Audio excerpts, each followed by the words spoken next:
Chapter 359. The latest chapter of this book is not finished yet. For more exciting content, please scan the QR code below to download the app. Novels are updated even faster. Millions of novels are free to read. Novels with content that can't be found online are all here. Yao Shi was so shocked by the commotion that she stood up from her chair. She clearly didn't see a single person just now, so how did so many people appear out of thin air after she finished speaking? They didn't come when they didn't, but they all came when they did. Was this arranged? Also, it was fine that Gu Chongqing and the matriarch appeared here. One came to see the twins and the other came to play cards, but what was up with Gu Changfeng? What was he doing climbing up the wall of their house? Yao Shi was so shocked that she couldn't even speak. Of the 5 people present, it was unknown who was the most embarrassed. Was it the 4 people who accidentally heard this huge secret, or was it Xiao Lulang who was caught in the whirlpool of secrets? In short, the 5 people all had different expressions and didn't speak for a long time. The atmosphere became more and more awkward.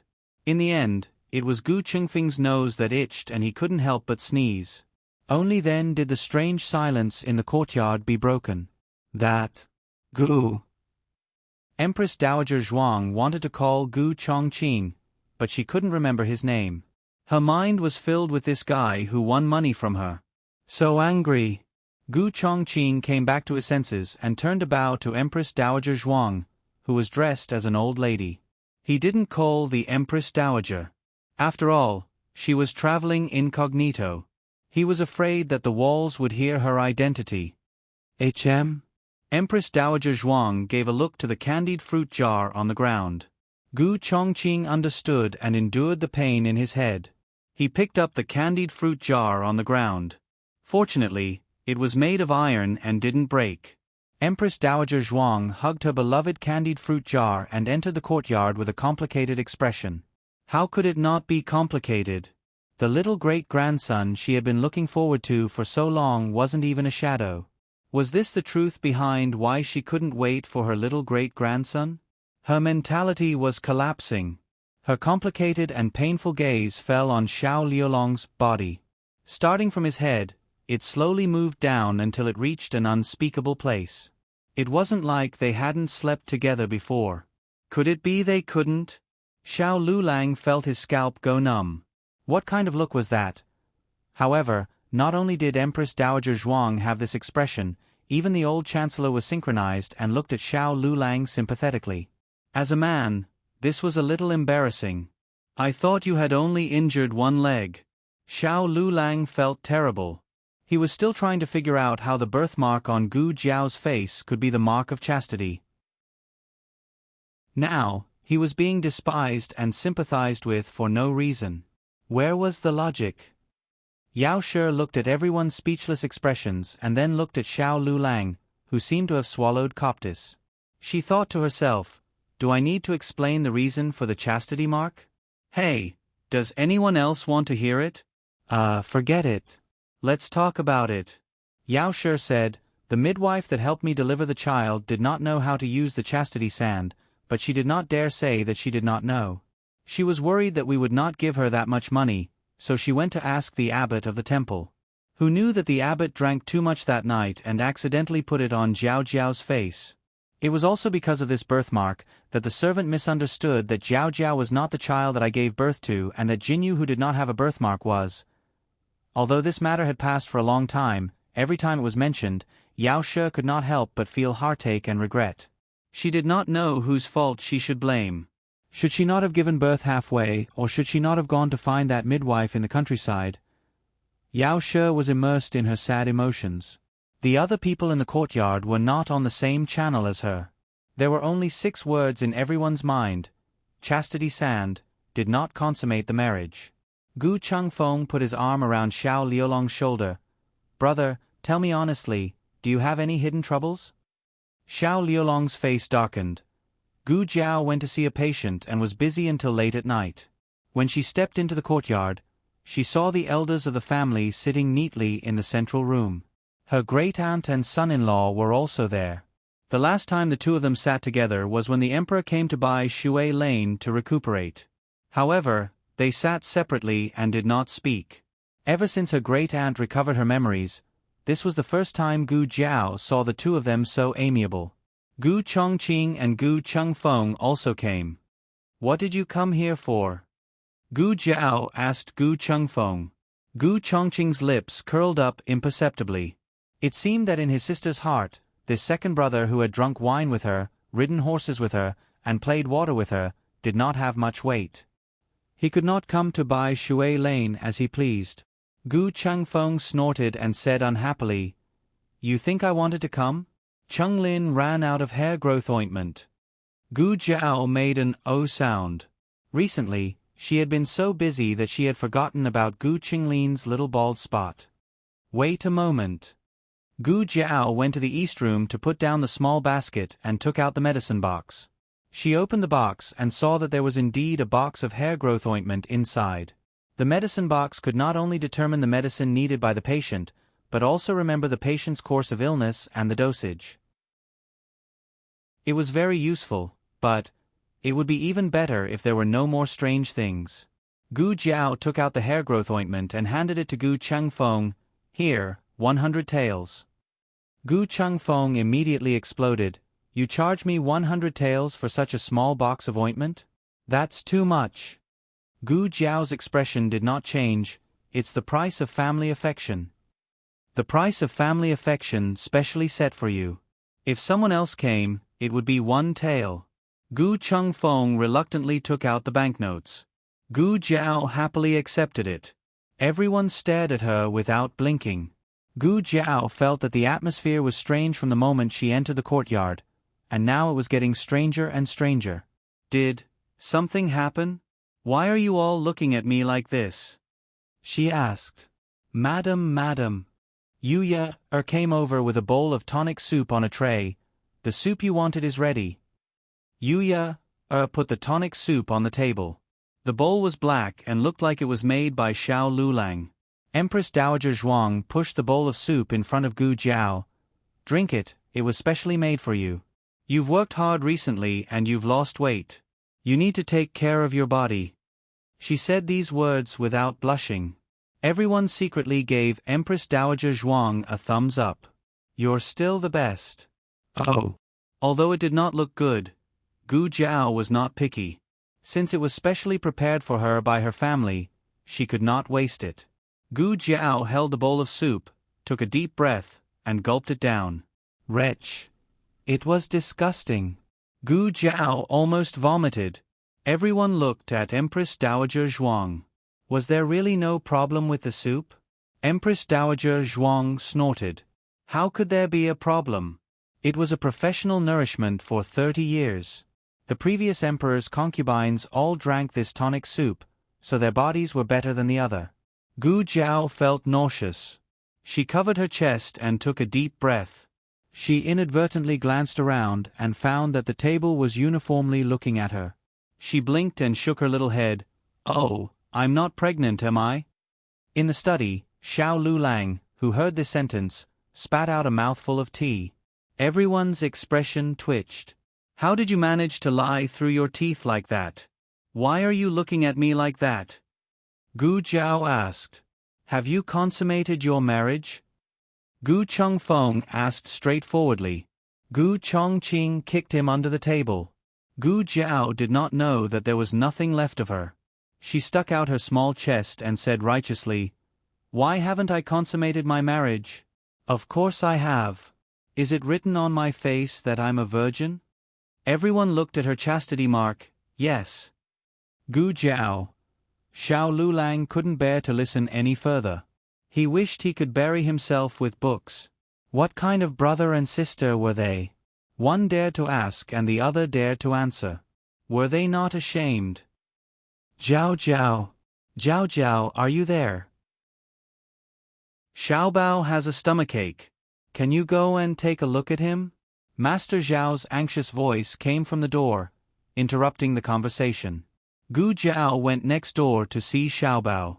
Empress Dowager Zhuang waved her hand and said, "Okay, let's go. Yuya, make Jiao Jiao a bowl of this soup every 3 days. You must watch her finish it." Yuya, replied, Yes. Gu Chongqing originally came to visit the twins. However, Gu Yan and Gu Shaoshun were resting at Nanxiang and Master Lu's place. Gu Chongqing had to leave with Gu Chengfeng. Ahem, I will go too. I want to see how the homework in Jingkong is going. The old chancellor went next door. Little Jingkong was doing homework at his place tonight. Empress Dowager Zhuang went to Xiao Lulang and little Jingkong's west room. Eunuch Qin followed. Empress Dowager? Empress Dowager Zhuang looked at the bed and called the accompanying imperial masters. She pointed at the bed and said seriously, "Split it." The imperial masters, Eunuch Qin. After a loud noise, Empress Dowager Zhuang ran out of the west room waving her phoenix claws. Oh! Jiao Jiao! Eunuch Qin and little Deng fought. The bed collapsed. Eunuch Qin trembled. What did it have to do with him? Also, what kind of fight could collapse the bed? These words didn't sound right. Gu Jiao was not called over by Empress Dowager Zhuang, but little Jingkong came over first. He had just finished his homework and heard his great-aunt say that the bed collapsed. He was young and curious, so he went to see whose bed collapsed. "So it's my bed that collapsed." The little guy stood in front of the collapsed bed with his hands on his hips and was stunned for a few seconds. Then he laughed. "That's great. His bed collapsed. He had no place to sleep tonight. He could only squeeze with Jiao Jiao. Brother-in-law, brother-in-law, I want to take a bath." He wanted to wash himself clean and smell good, then put himself on Jiao Jiao's bed. After a quarter of an hour, the little handsome monk came out of the bath and changed into dry pajamas. He smelled good from head to toe. "I can go sleep with Jiao Jiao." He skipped to the east room. However, before he could step in, Empress Dowager Zhuang picked him up. Empress Dowager Zhuang said, "You and I will go back to the palace tonight." Little Jingkong's little body trembled. "Why?" Empress Dowager Zhuang said, "I'm lonely." Little Jingkong strongly protested, "I want to sleep with Jiao Jiao." Empress Dowager Zhuang refused heartlessly, "No, you won't have a little great-grandson if you sleep with him. I want a little great-grandson." Little Jingkong flapped his little arms and legs in the air and complained, "Why do you want a little great-grandson? Am I not cute enough?" Empress Dowager Zhuang was full of questions again. She could not win against him, so she stopped talking and directly carried him out of the courtyard and into the carriage. Because the bed collapsed, Xiao Lulang could only sleep in the east room tonight. Gu Jiao had no objection. After washing up, the two of them lay on the soft bed. Little Jingkong was used to sleeping on hard beds in the temple, so the mattress in the west room was less than in the east room. Xiao Lulang had slept on this bed before, but he did not know if it was because of his different state of mind, but the feeling of lying on it tonight was particularly different from before. The mattress seemed to be softer, reminding him of her delicate little body. The pillow was full of her breath and fragrance. Every breath made him feel short of breath and hot in his heart. She was lying flat beside him, and her breathing was even and long. Xiao Lulang could not sleep. He gently turned his head and saw that their long hair seemed to be entangled. Suddenly, there was a hint of ambiguity in the night. The dream he had before flashed through his mind uncontrollably. He tried to erase the inappropriate images from his mind, but the harder he tried, the clearer they became. Even her smooth breathing seemed to have a hint of seduction in his ears. "Husband." She suddenly turned to look at him. Xiao Liulong's heart skipped a beat. He felt guilty for being distracted. His expression tensed as he looked at the ceiling and asked seriously, "What's wrong?" Gu Jiao straightened up on her elbows and looked at him. "Nothing, I just want to ask you if everything went well in the countryside. Did those people bully you?" "No," he said. Gu Jiao asked strangely, "What's wrong with your voice?" "It's mute." It would have been better if she hadn't said this. Once she said this, Xiao Lulang found it even harder to control himself. His throat moved, and he didn't dare to look at her. "I probably talked too much during the day." "Oh." Gu Jiao lay beside him. He did not dare to look at her, but she looked at him frankly. "Then I'll get you some water." He was just about to say no, but she had already got off the bed and poured him a glass of cold water. Xiao Lulang opened his mouth, but he still took it and drank it. After drinking the glass of cold water, the thoughts in his mind seemed to fade a little. Gu Jiao took the glass and put it on the table. She climbed back into bed and lay down beside him. "Can't you sleep?" she asked. "Oh, no," he said in a hoarse voice. "Sleep." But Gu Jiao waited for a while, but he still did not fall asleep. Was there something bothering him? But since he did not say, she did not ask. Gu Jiao thought for a while, then slowly moved towards him until she was beside him. She pulled away one of his arms and turned sideways to rest her little head on it. She hugged him, and like an adult coaxing a child, she gently patted his shoulder. She coaxed him very seriously, even though her movements were a little clumsy. Xiao Lulang did not know whether to laugh or cry. "What are you doing?" Gu Jiao widened her eyes and said with a serious face, "I'm coaxing you to sleep. Don't worry, I'm not doing anything. I'm a serious person." At first, the serious person, Gu Jiao, was indeed patting his shoulder to coax him to sleep. But as she patted him, it felt so good that she wanted to move around. She stole a glance at Xiao Lulang. Xiao Liulong's eyes were closed, and his breathing was even and long. He seemed to be asleep. Gu Jiao became bold and touched his small chest muscles. After touching his chest muscles, she moved on to his abdominal muscles. After touching his abdominal muscles, she moved on to his waist muscles. When she used her finger to poke his waist that didn't have a trace of excess fat, Xiao Lulang suddenly opened his eyes. Xiao Lulang grabbed her restless little hand and flipped her over, pressing her under his body. His movements were so fast and domineering that even Gu Jiao could not react in time. Gu Jiao looked at him in a daze. He domineeringly locked her wrists on both sides. This was the first time that Gu Jiao felt the domineering power of a man from him in a sober state. It was so exciting. Gu Jiao thought. The little puppy she had been raising suddenly turned into an adult wolf with an irresistible domineering and wild nature. He stared at her and said, "Aren't you still young?" Gu Jiao blinked. His eyes deepened and his hoarse voice came out from his throat. "If you tease me again, I won't care." "Oh." Gu Jiao's eyes moved and she slowly pulled her wrists out of his strong palm. He had used too much strength just now and her wrists were red. Xiao Lulang was a little regretful, but he did not show it on his face. Tonight, he had been set up by the elders in his family. Naturally, he would not be obedient, so he did not intend to do anything to her from the beginning. But this girl was too mischievous. Did she forget that he was already 18 years old? Did she still think that he was that immature brat from before? A 14-year-old girl who was older by a year was completely different from a 17-year-old boy who was older by a year.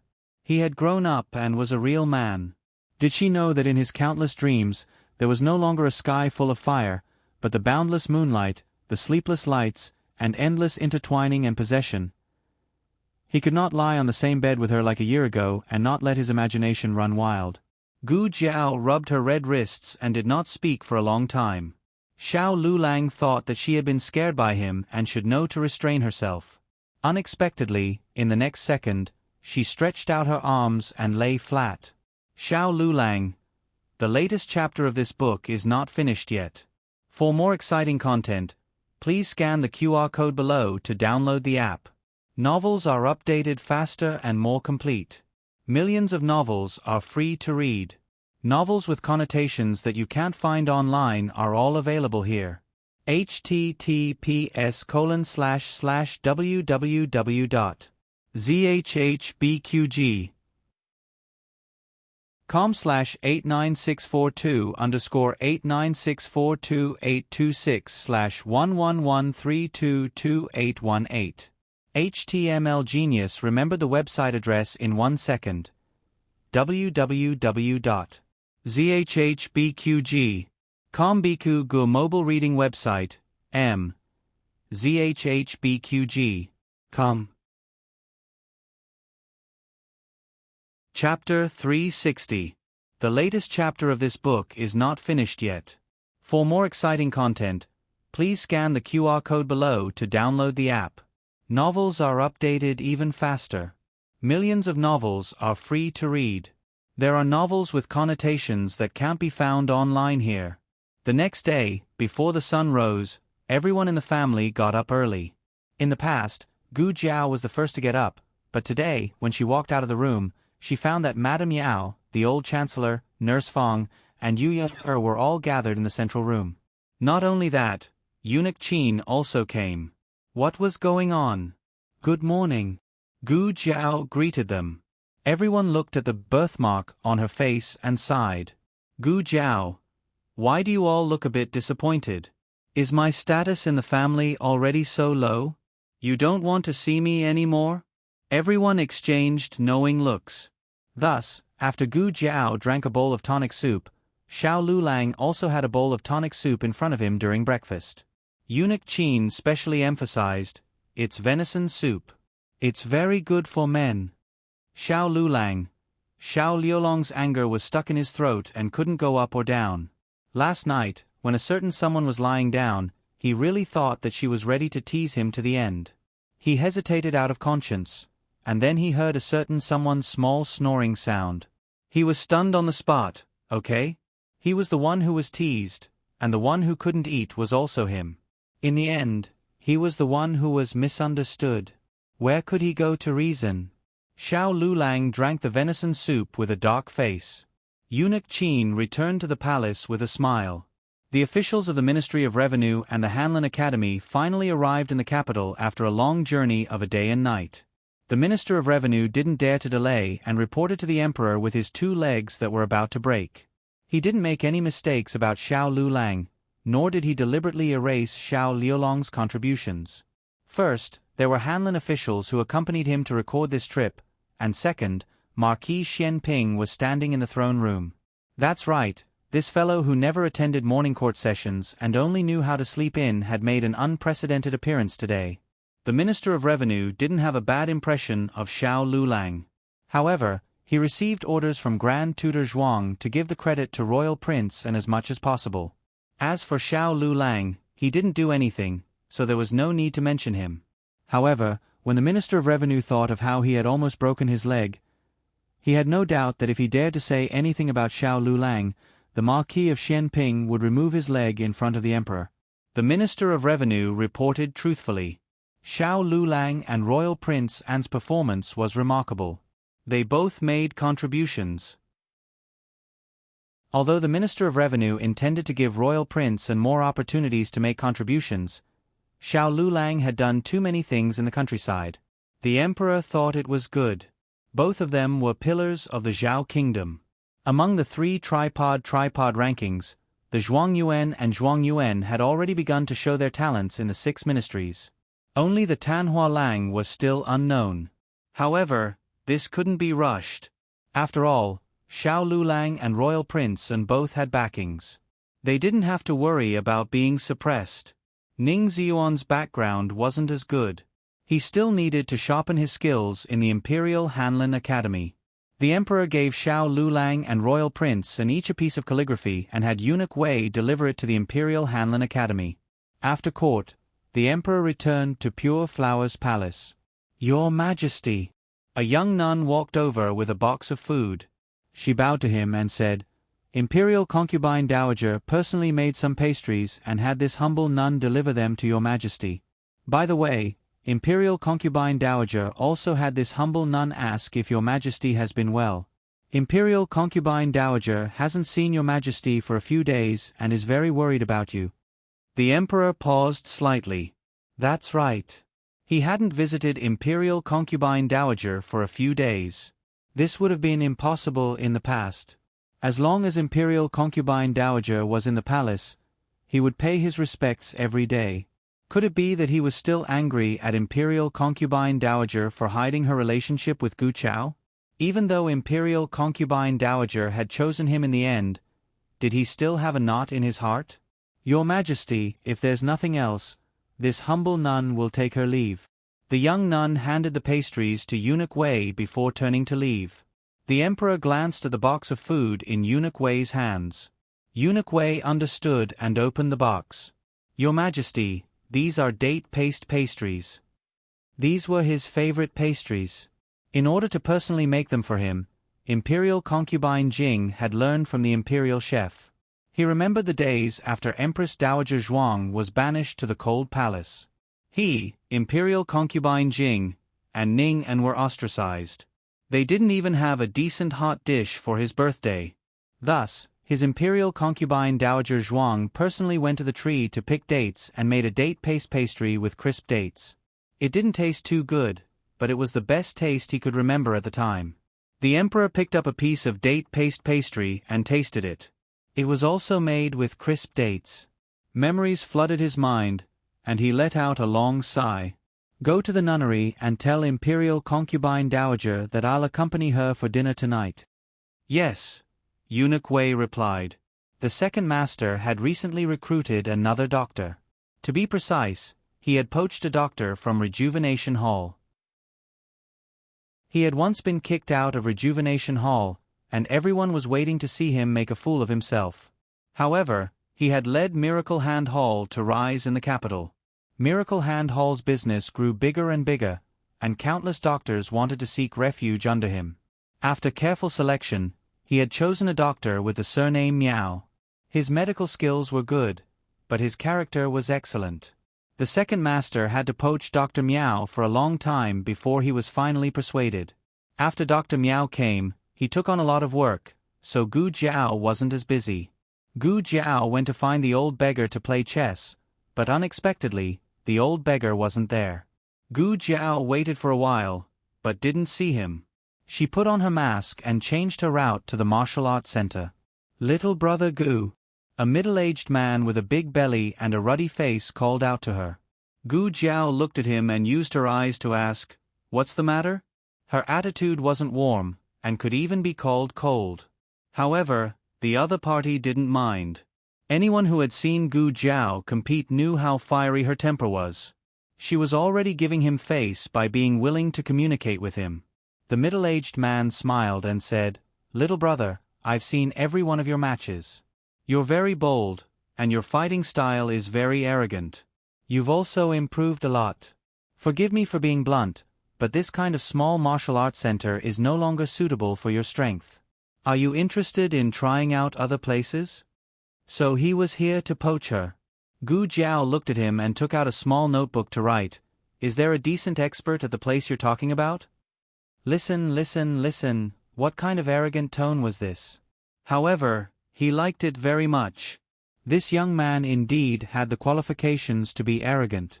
The middle-aged man smiled and said, "Of course there is. I just don't know if you dare to go?" Gu Jiao lightly wrote, "Could it be the netherworld?" Ha ha ha. The middle-aged man was amused by Gu Jiao's arrogance and humor. "Little brother, don't worry. With such a good seedling like you, how could I bear to let you go to that kind of place? Let's not talk too much. I'll directly bring little brother there." Gu Jiao left the martial arts center and let Xiao Sanzi go back first. She sat in the middle-aged man's carriage and went to an embroidery building in the north of the city. This was Gu Jiao's first time coming to the north of the city. Jade Water Alley was located in the south of the city. Marquis Ding, Anne's manor, was in the southeast. Her range of diagnosis was mostly from the south to the east of the city. Everything here made Gu Jiao feel unfamiliar, but there was also an inexplicable attraction. Gu Jiao followed the middle-aged man through the embroidery building and arrived at a dye house. Underneath the dye house was an underground martial arts center. From the middle-aged man's mouth, Gu Jiao learned that the martial arts center did not have a name. Normally, when people mentioned it, they would just say, "Come to the Narcissus Embroidery Building." The martial arts center was very large. It was almost as large as 4 Taihe martial arts centers. If Gu Jiao had not seen it with her own eyes, she would not have believed that someone had built such a large underground place. In the center of the martial arts center were 4 martial arts stages. This was the same as the martial arts centers. Around them were countless rooms. The middle-aged man did not say what they were used for. The middle-aged man waved his hand and pointed, saying, "Do you see those rooms with gourds hanging on their doors? You must not go in. Why? Gu Jiao asked with her eyes. The middle-aged man explained, those are the rooms of experts. If you rashly charge in, you will be beaten to death. So it was allowed to kill people here. The 4 martial arts stages were carrying out martial arts. Compared to the Taihe martial arts centers, the fights here were much more bloody and violent. The air was filled with the pungent smell of blood. Gu Jiao felt all the blood in her body begin to boil. Her ruthless nature began to stir again. Gu Jiao restrained her killing intent. Under the guidance of the middle-aged man, she arrived at the east side of the martial arts center. Yo, look who old he managed to trick over today. A young man who was organizing the accounts raised his head and looked at Gu Jiao meaningfully. Such a tender young master, old he, you have the heart to do this? Aren't you afraid that he will be beaten to death? So, people could die in the martial arts arena. Gu Jiao had a clearer understanding of the underground martial arts center. Let's first bet 50 taels of silver. The young man said to Gu Jiao. Gu Jiao frowned. You still want money? I'll do it, I'll do it. I'll pay for this little brother. The middle-aged man generously took out a 50 taels banknote and slapped it on the table. The young man looked at Gu Jiao with an even more thought-provoking gaze. To be able to make old he, this miser, pluck your feathers, it seems like you have some ability. All right, I will take good care of you and try not to let you die too early. Can I look around? Gu Jiao wrote in her little notebook. Old he said, you can. But remember what I said just now. Don't go near the room with a gourd hanging on the door. Gu Jiao nodded. She left the martial arts center. Behind her, the young man and old he's conversation could be heard. No way, you really want this kid to compete? He's even thinner than me. And he's a mute. Don't you remember the lesson from last time? You brought back an expert, but in the end, he was beaten to death with a single punch. Trust my eyes this time. Don't arrange someone too strong for the first round. Let him practice first. Gu Jiao gradually walked away. The two people's conversation was gradually drowned out by the cheers below the stage. It was Gu Jiao's first day here. She just wanted to familiarize herself with the environment, but she didn't expect to see an acquaintance here. A person wearing a black cloak walked in front of her. The cloak was wrapped so tightly that her face couldn't be seen. But the moment the person opened the door, the hood of the cloak fell off. Gu Jiao looked carefully. It's her? Digression. Who was this person? Who was this person? A. Crown Princess B. Imperial Concubine Jing. Everyone has to post a book review. Paragraphs and chapters reviews won't reward coins. The latest chapter of this book isn't finished yet. For more exciting content, please scan the QR code below to download the app. Novels will be updated even faster. Millions of novels will be read for free. Novels that can't be found online are all here. https://www.zhbqg.com/89642_826/111320010. HTML Genius memorized this site's address in 1 second. www.zhbqg.com Biku Gu mobile reading website, m. zhbqg.com. Chapter 361. The latest chapter of this book is not finished yet. For more exciting content, please scan the QR code below to download the app. Novels are updated faster and more frequently. Millions of novels are free to read. Novels with content that can't be found online are all available here. After the hood of her cloak fell off, she quickly put it back on. Then, under the escort of a man in black, she entered a room with a gourd hanging on it. Gu Jiao wanted to follow, but after taking a few steps, someone grabbed her shoulder. Gu Jiao tried to backhand him, but the other person grabbed her wrist. It's me. The other person was also wearing a mask like Gu Jiao, but Gu Jiao was all too familiar with this voice. Gu Jiao put down her hand and looked at Gu Chongqing, who was dressed as a chivalrous man, with a strange expression. "Why are you here?" Gu Chongqing put down his hand, looked around, and asked her, "I should be the one asking you that. Why are you here?" Gu Jiao touched her mask. It was here, so how did he recognize her? Gu Chongqing's mouth twitched.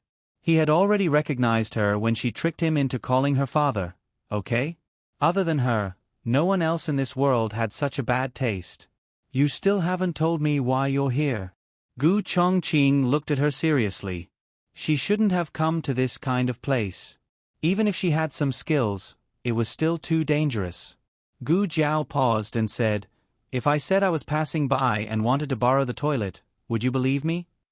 Gu Chongqing, without waiting for Gu Chongqing to respond, Gu Jiao asked, "What about you? Are you also here to borrow the toilet?" Gu Chongqing. Many people looked in Gu Chongqing's direction. Their gazes were not unfamiliar. It was obviously not the first time they had seen him here. "Why are they looking at you?" Gu Jiao asked. "It's nothing." Gu Chongqing grabbed Gu Jiao's wrist and led her into a room diagonally opposite. Gu Jiao noticed that there was also a gourd hanging on the door of this room. All right. After all, she wasn't the one who barged in. The furnishings in the room were very simple. There was a screen, a bed, a table and chairs, and some antique furniture. It had a simple and heavy feeling, which could easily make one's heart tremble. Gu Jiao was more curious. Gu Chongqing looked at her fearless appearance and helplessly shook his head.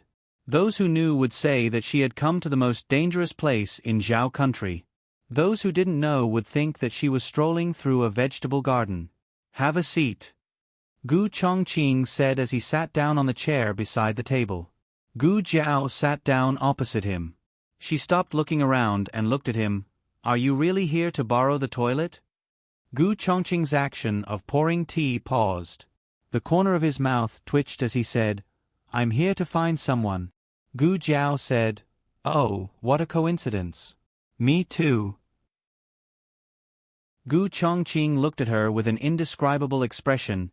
"Didn't you just say that you wanted to borrow the toilet?" Gu Jiao waved her hand. "It's about the same." Gu Chongqing simply didn't know how to continue the conversation. Gu Jiao usually didn't talk much, but this underground martial arts field really piqued her curiosity. She asked, "What is this place?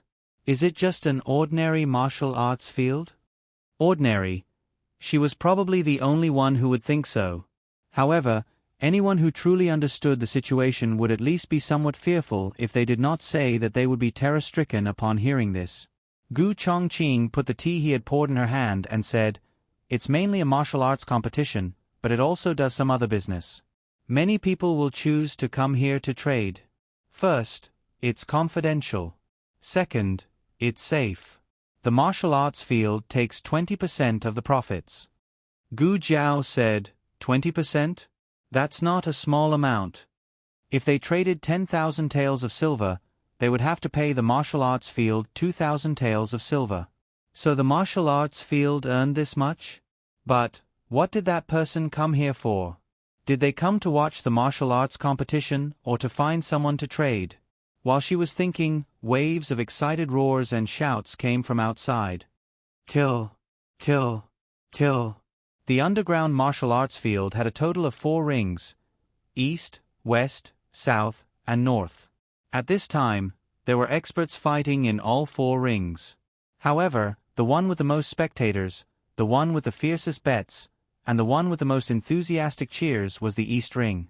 Coincidentally, their room was facing the east ring. Gu Jiao saw a bare-chested muscular man press another expert to the ground and wildly beat him up. His face was savage, and his attacks were merciless. If this level of beating continued, the other person would probably be beaten to death. If this were Taihe Martial Arts Club, this fight would have been stopped long ago.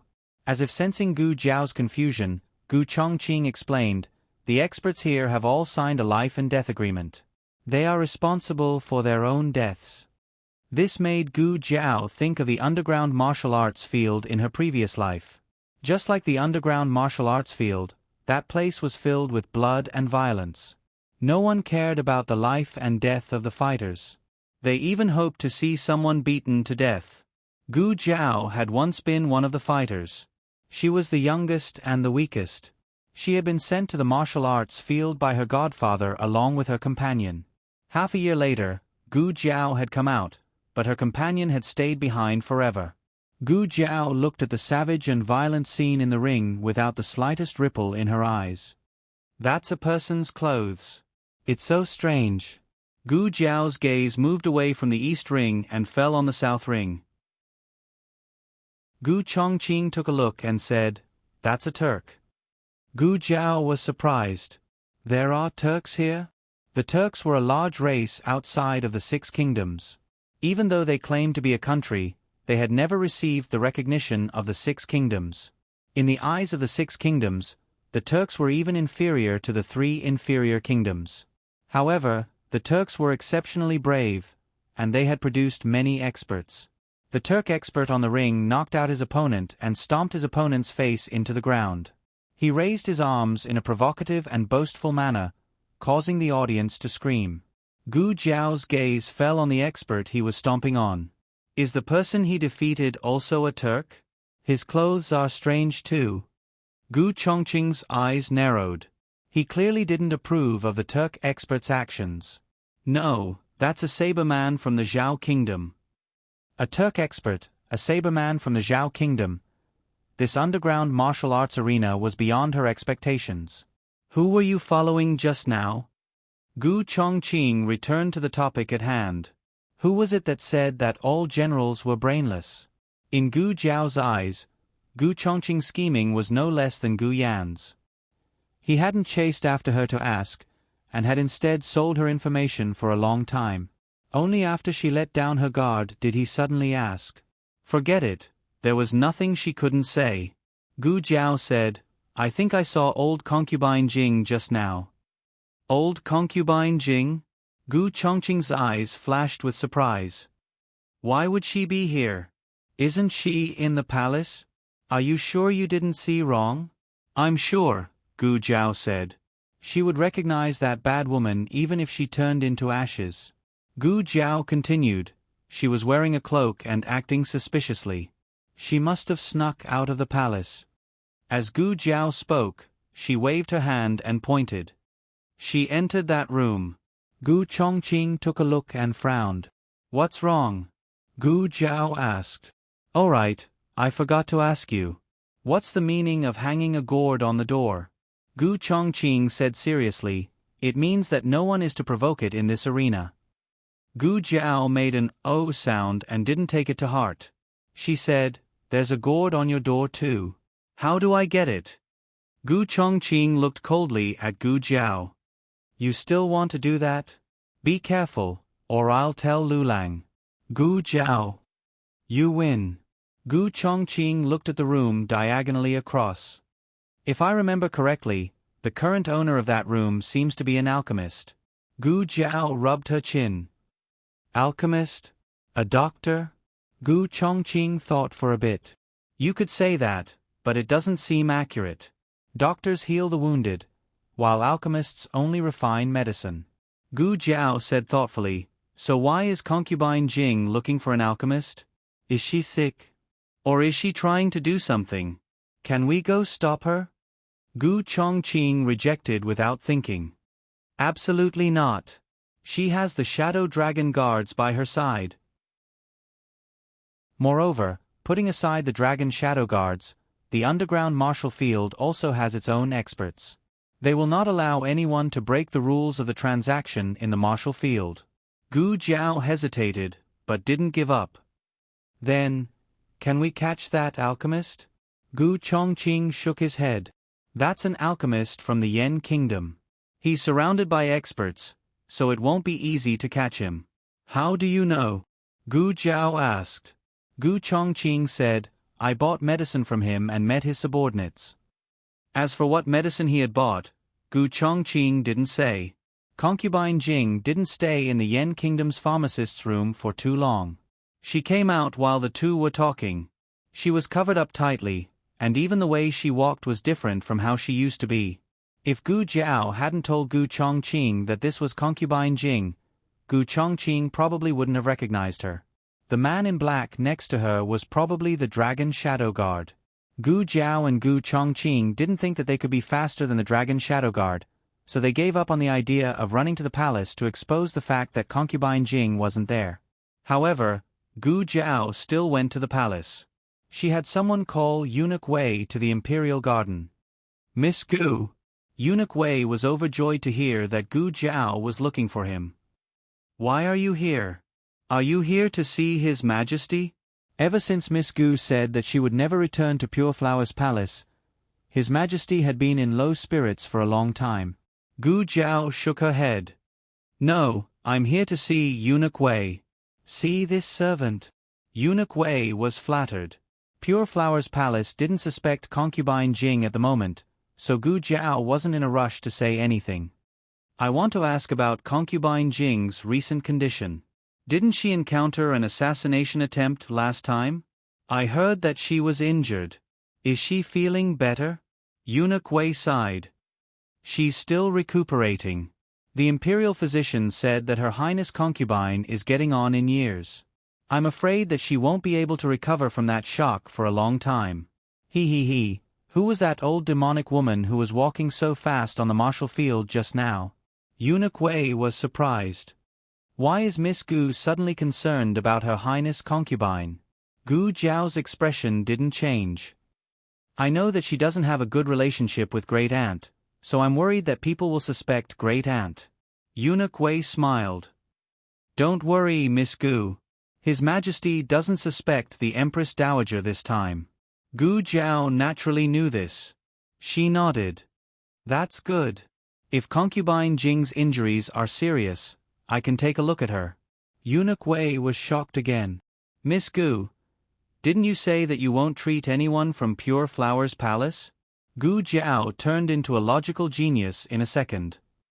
"But she's already moved out of Pure Flower's palace." Eunuch Wei choked. This works too." Eunuch Wei went to report this to the emperor. The emperor thought that Gu Jiao was using this opportunity to reconcile with him, so he didn't suspect her motives at all. He chuckled. "All right, since she's giving us a way out, we'll take it." Eunuch Wei. "But why do I feel that Miss Gu doesn't think that way?" The emperor was going to come to the nunnery for dinner tonight, so concubine Jing had already ordered the kitchen to prepare a table full of vegetarian dishes. However, who would have thought that there would be someone else by the emperor's side? "Miss Gu." Concubine Jing was startled. "Esteemed concubine dowager," Gu Jiao greeted her. The emperor said amiably, "Imperial Mother's body hasn't fully recovered, so we brought the little divine doctor over to take a look at her." Concubine Jing smiled helplessly. "My body has been fine for a long time. It's all the imperial physician's fault for making your majesty worry. There's no need to trouble Miss Gu." Gu Jiao hurriedly said, "It's just taking a pulse, there's no need to trouble yourself." The emperor was very satisfied with Gu Jiao's filial piety. He held concubine Jing's hand and said, "Let the little divine doctor take my mother's pulse. We can't completely trust the imperial physician's words, so we can only be at ease after the little divine doctor has taken a look." Concubine Jing couldn't refuse, so she sat down and agreed to let Gu Jiao take her pulse. Gu Jiao put 3 fingers on concubine Jing's pulse.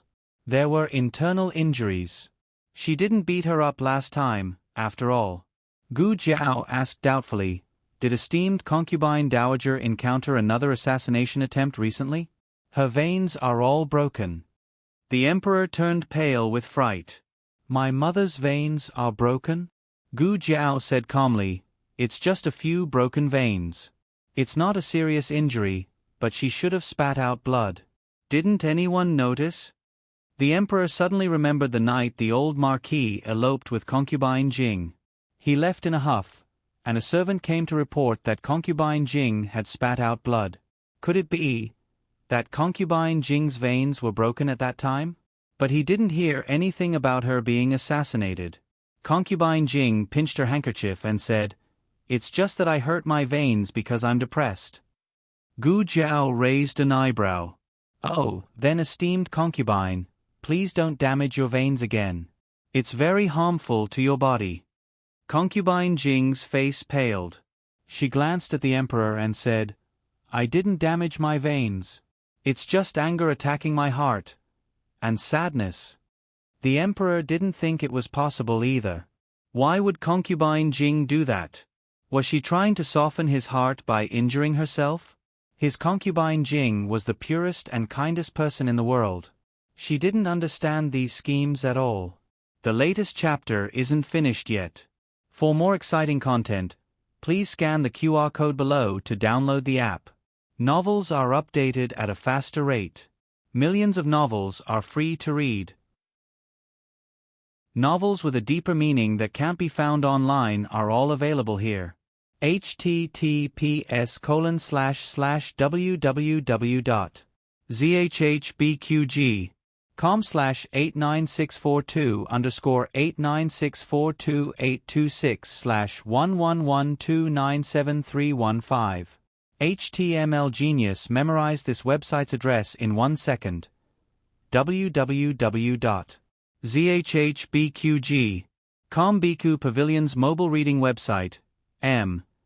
zhbqg.com. Chapter 362. The latest chapter isn't finished yet. Please scan the QR code below to download the app. Novels are updated at a faster rate. Millions of novels are free to read. Novels with hidden meanings that can't be found online can be found here. A person could hide their cultivation, but they couldn't hide their illness. Gu Jiao felt Concubine Jing's pulse and found that she was fine apart from being a little weak. In other words, her condition wasn't at the point where she needed to ask an apothecary from the Yen Kingdom for medicine. She couldn't have gone there just to chat. Gu Chongqing had said that the apothecary was a loner who never interacted with anyone except for selling medicine. Therefore, Concubine Jing must have gone there to buy medicine today. Granny Kai brought in a plate of freshly cut fruits. Gu Jiao looked at her and said, Granny Kai, you don't look well lately. Are you feeling unwell? Let me take a look at you. Granny Kai was startled. This. Take a look, the emperor said to her. Granny Kai looked at Concubine Jing in confusion, but the latter's expression didn't change. Granny Kai had no choice but to go over and let Gu Jiao take her pulse. To be honest, Nanny Kai's health had not been good recently. When Gu Jiao saw that there was something wrong with her and wanted to take her pulse, she was happy. But she hesitated when she remembered that Gu Jiao was one of the Empress Dowager's people. Great, now the emperor had given the order. Granny Kai, you're overworked and have a bad temper. You're a little heaty, and your tongue is sore. I'll get you some medicine and you'll be fine.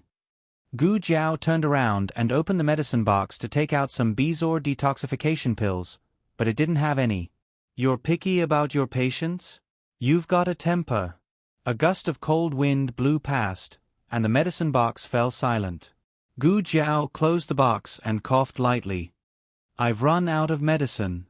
Don't worry, I'll write a prescription and Granny Kai can follow it. Gu Jiao wrote a prescription for clearing heatiness and handed it to Granny Kai. Looking at the messy calligraphy, Nanny Kai was so scared that her eyebrows almost escaped from her face. Gu Jiao had only seen a few of old Concubine Jing's trusted aides. Gu Jiao didn't dare to say that old Concubine Jing wasn't asking for the medicine for someone else. Perhaps it was for the Dragon Shadow Guards? Or perhaps it was for someone else. However, there was another possibility behind the request. The medicine that Grand Concubine Jing requested might not be used to cure people, but could be used to harm people. Gu Jiao stayed in the nunnery to have a vegetarian meal. Considering the unknown drug, Gu Jiao paid extra attention while eating. She was sure that there was no poison in the food.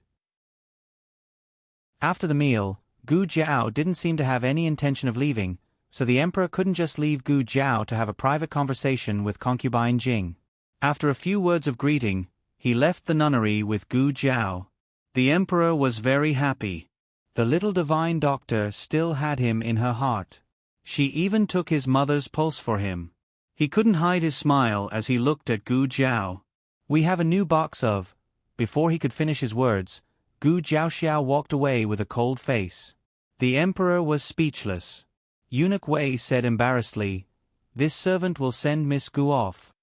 When Gu Jiao glanced at him just now, he felt that Gu Jiao had something to say to him.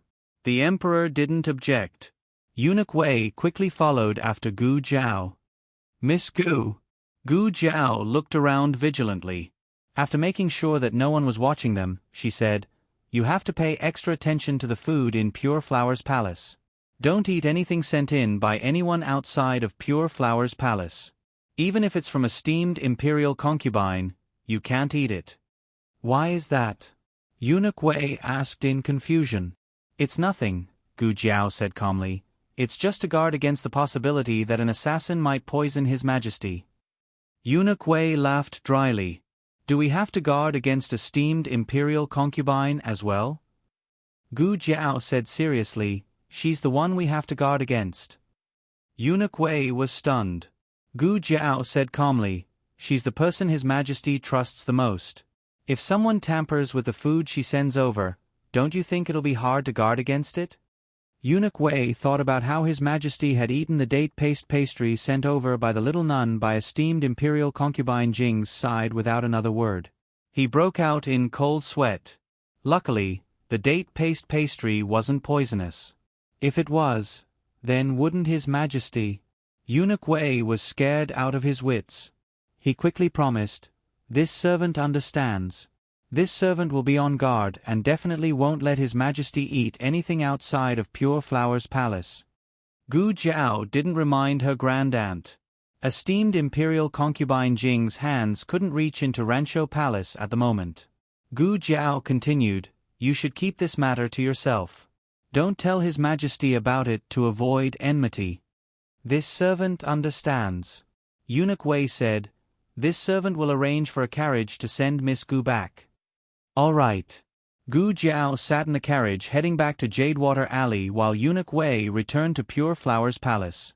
Just as he arrived at the entrance of Pure Flower's palace, he ran into Kai Momo. Kai Momo had also just arrived. She greeted him with a smile. "Eunuch Wei." Eunuch Wei smiled politely. "Kai Momo, did esteemed imperial concubine dowager send you over? Did esteemed imperial concubine dowager have any orders for you?" Kai Momo handed over the food box in her hand. "His Majesty didn't eat much during dinner just now." Esteemed imperial concubine dowager was worried that the food wasn't to His Majesty's liking, so she sent me to deliver the white fungus soup she personally made to His Majesty. Eunuch Wei took the food box and said, "Esteemed imperial concubine dowager has worked hard. She's still recuperating, so there's no need for her to keep cooking. If His Majesty finds out, he'll be worried for esteemed imperial concubine dowager." Kai Momo sighed. "I also said that, but esteemed imperial concubine dowager wouldn't listen." Eunuch Wei also knows that esteemed imperial concubine dowager only has His Majesty and Princess Ning En. Since Princess Ning En was married off to the Great Wall, esteemed imperial concubine dowager only has His Majesty by her side. How could she not care for His Majesty? In the past, esteemed imperial concubine dowager lived outside the palace and couldn't do as she pleased. Now that she's back, she naturally has to make up for the years of missing His Majesty. Eunuch Wei also sighed. "Even so, you still have to advise esteemed imperial concubine dowager." Kai Momo agreed. "I know I will." Eunuch Wei, hurry up and bring the white fungus soup to His Majesty. I won't disturb you any longer. Esteemed imperial concubine dowager is still waiting for me to serve her. Eunuch Wei nodded. "Take care, Kai Momo." "Ah, I almost forgot." Kai Momo walked a few steps and then turned back. She took out a bag of silver from her wide sleeve and handed it to Eunuch Wei. Eunuch Wei hurriedly raised his hand to stop it. "What's this for?" Kai Momo said, "It's a little token of appreciation from esteemed imperial concubine dowager. Just accept it." Eunuch Wei repeatedly refused. "How can I accept esteemed imperial concubine dowager's money?" Kai Momo stuffed it into his arms. "Take it. If you don't, I won't be able to report to esteemed imperial concubine dowager." After Kai Momo left, Eunuch Wei took the food box to His Majesty's bedchamber. If it was in the past, he would definitely give the white fungus soup to His Majesty. But today, the advice of the little magic doctor flashed through his mind. He suddenly hesitated. How about I taste it first? Test the poison? Eunuch Wei scooped up a spoonful of white fungus soup and took a bite. After a long while, he touched his chest. He was still alive, so there was nothing wrong with him. This white fungus soup should be for His Majesty, right? He walked a few steps and sighed. In the end, he still went to the small kitchen to get a bowl of white fungus soup from Pure Flower's palace and sent it to His Majesty. Gu Jiao took Grand Concubine Jing's pulse and didn't accept the consultation fee. In order to express his gratitude, His Majesty had Eunuch Wei give Gu Jiao his own calligraphy the next day. The little magic doctor's handwriting wasn't very beautiful, so His Majesty wrote a calligraphy book that very night and had the little magic doctor copy it. He also stamped His Majesty's imperial jade seal on it. This was much more precious than the imperial brush from before. His Majesty felt that the little magic doctor would definitely like it. However, the little magic doctor's face immediately darkened when he saw the calligraphy book. What kind of enmity did she have with His Majesty? Didn't she just throw a tantrum at him? Was there a need to take revenge like this? Gu Jiao scratched her head in annoyance and punched the calligraphy book. Eunuch Wei jumped in fright. Big sis. We're back. It was Gu Xiaoshuan's voice. Gu Jiao restrained her temper in a second and stood up to walk towards the door. Gu Xiaoshun jumped down from the carriage with bags of various sizes. Gu Yen also jumped down. That's right, he could even jump now. This was a new carriage that His Majesty's great-uncle had bought. The coachman was one of Gu Yan's hidden guards. There was another carriage following behind the two's carriage that looked a bit unfamiliar. A middle-aged man wearing a grey robe got off the carriage. He then lifted the curtain and helped a woman wearing a white corset dress down. The woman had a graceful figure and a lithe figure. Her jade-like hands were as beautiful as jade carvings. Her clothes weren't extravagant and she only had a simple bun on her head. The only accessory she wore was a wooden hairpin. She wore a veil that only revealed her bright and full forehead and a pair of calm and wise eyes. It's master and mistress, Gu Yen said to Gu Jiao. This was the first time that Gu Jiao had met her two younger brothers, master and mistress. She knew that one of them was Master Lu and the other was called Nan Xiang. Master Lu looked more ordinary, but Nan Xiang was a bit stunning. Her every movement exuded the aura of an aristocratic family's daughter, but she didn't lose the heroic spirit of a martial artist.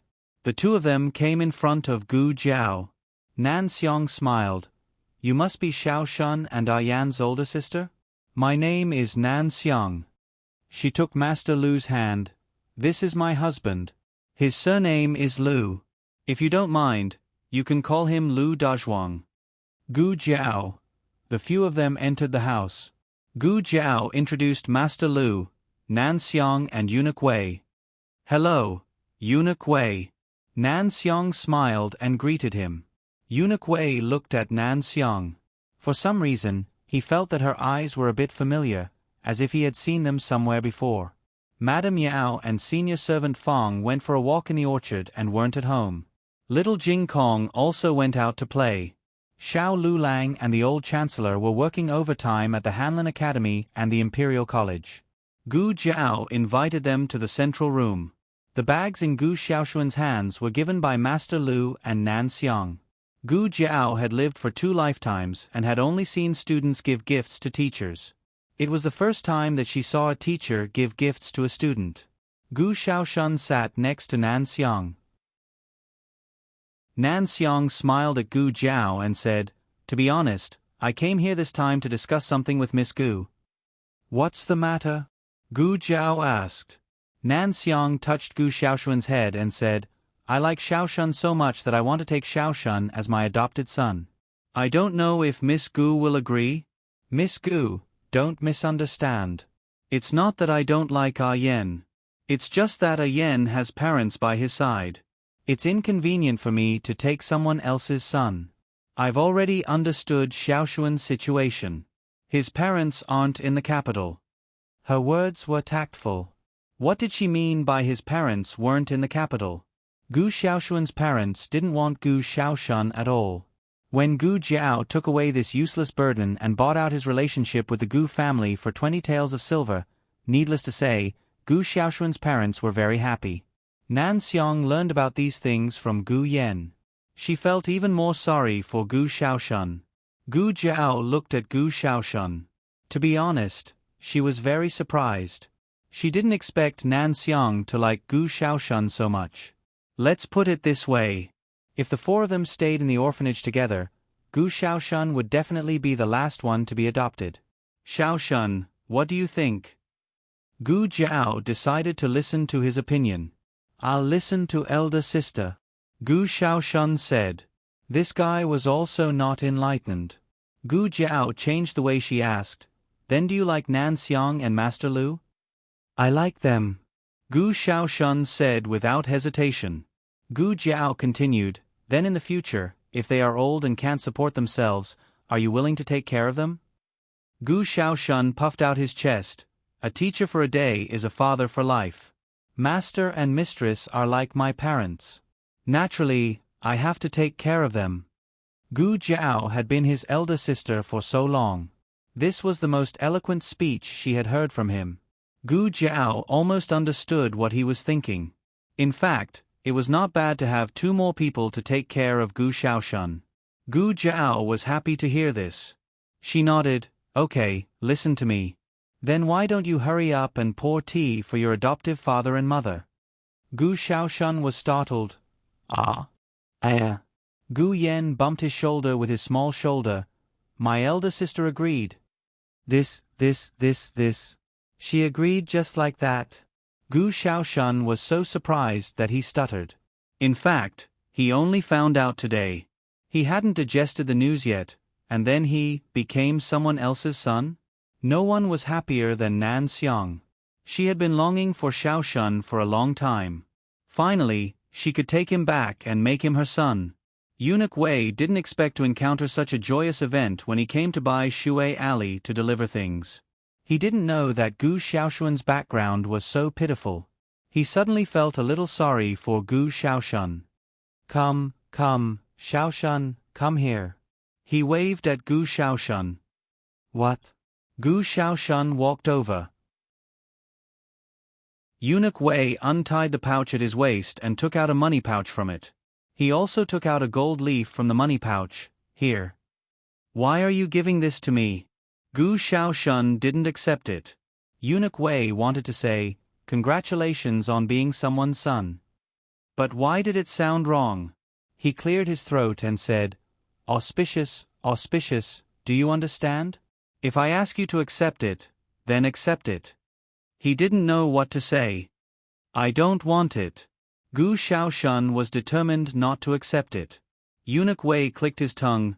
Oh, you child, you don't like it, right?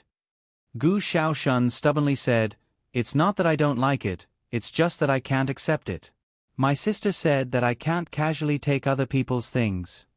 Eunuch Wei stuffed it into his hand and Gu Xiaoshun pushed it into his hand. Nan Xiang walked over. What's wrong? Eunuch Wei took the opportunity to stuff the gold leaf into Gu Xiaoshuan's arms. Gu Xiaoshun took out the gold leaf and said, Eunuch Wei wants to give me this. I don't want it. Nan Xiang smiled and took the gold leaf. Just as she was about to return it to Eunuch Wei, she suddenly smelled an unusual fragrance. She frowned and put the gold leaf to the tip of her nose to smell it. What's wrong? Eunuch Wei asked. Nan Xiang's eyes flashed and smiled. This gold leaf is very unique. It's made like a real one. Eunuch Wei, do you have more? Can I take a look? Yes. It's all here. Eunuch Wei handed a bag of gold leaves that Nanny Kai gave him to Nan Xiang. Nan Xiang quietly flipped through the gold leaves in the bag and scratched with her fingertips. Oh, sorry. My fingernails are too long and scratched Eunuch Wei's money bag. Eunuch Wei smiled. It's okay. It's just a money bag. Nan Xiang asked, does this money bag belong to Eunuch Wei? It's really beautiful. Eunuch Wei said, It was given by the master in the palace.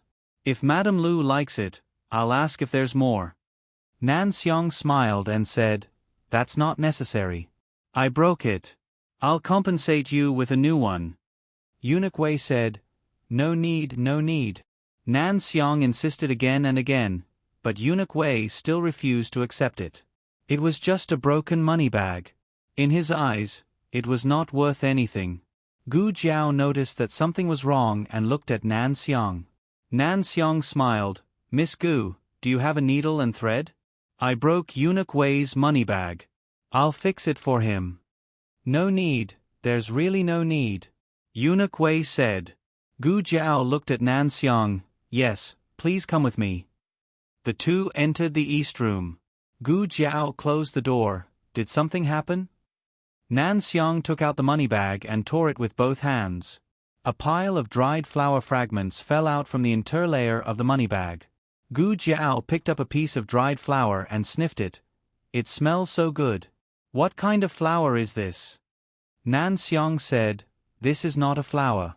It's grass. It's a kind of herb that grows in the Yen kingdom. It's colorless and tasteless, but after soaking in the medicine, it will emit a fragrance similar to the fragrance of flowers. Gu Jiao asked, Is there a problem with this kind of grass? Nan Xiang stared. There's nothing wrong with it. But after soaking it, it becomes a kind of medicine. Medicine? Gu Jiao frowned. Nan Xiang stared at Gu Jiao and said, It can make people feel good, but it can also make people feel disgusted. Did Eunuch Wei suddenly become particularly close to anyone, or particularly hate anyone? Eunuch Wei didn't. His Majesty did. The latest chapter of this book is not finished yet. For more exciting content, please scan the QR code below to download the app. Novels are updated faster. Millions of novels are free to read. There are all kinds of novels that can't be found on the internet. https://www.zhbqg.com/89642_8964282694983. HTML Genius remembered the website address in a second. www.zhbqg.com Biku Gu mobile reading website, m. zhbqg.com. Chapter 363. The latest chapter of this book is not finished yet. For more exciting content, please scan the QR code below to download the app. Novels are updated at a faster rate. Millions of novels are free to read. Novels with connotations that can't be found online can be found here. Gu Jiao heard from Eunuch Qin that the relationship between His Majesty and her grand aunt used to be very close, but they gradually drifted apart for some reason. Eunuch Qin himself didn't know where it started. In short, the relationship between the two became more and more tense, and Princess Ning-an was caught in the middle. After His Majesty ascended the throne, the Empress Dowager ruled from behind the curtain, and concubine Jing was sent to the nunnery. The relationship between the two was completely destroyed. Nan Xiang saw Gu Jiao's thoughtful expression and knew that she had thought of something. However, she didn't ask too much. She liked Gu Xiaoshun and was willing to become Gu Xiaoshun's family.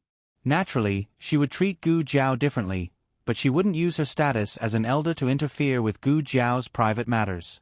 She would listen to what Gu Jiao was willing to say, but she wouldn't ask what was inconvenient for her to say. Gu Jiao continued, Marshal Aunt Nan, you said that this grass is a catalyst. Does that mean that it needs to be combined with other medicines to be used? That's right. This medicine is very rare even in the 6 nations. It was originally... Nan Xiang paused and smiled. It was a knockout drug from the Tang sect. It was divided into white medicine and black medicine. At first, it was used to control disobedient people, but it was later banned by the elders of the Tang sect because its methods were too despicable.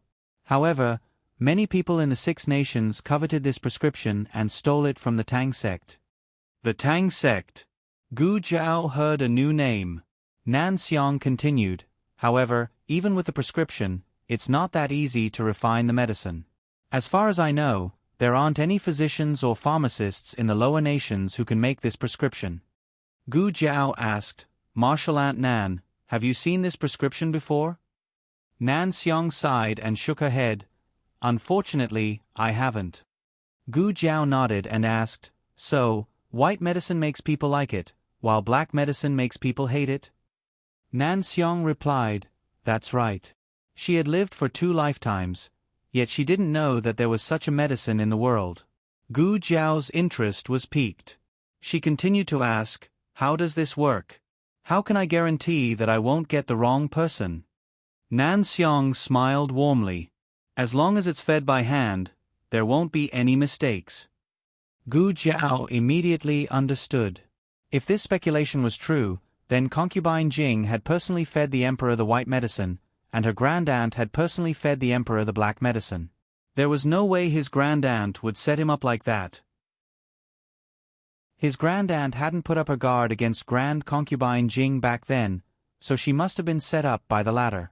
Gu Jiao asked again, what about the guiding drug? Are the catalysts of the black and white medicines the same? Nan Xiang nodded with a smile. The guiding herbs are all the same. Some people had a firm mind and were not easily swayed by drugs. At this time, they needed drugs to stimulate the effect.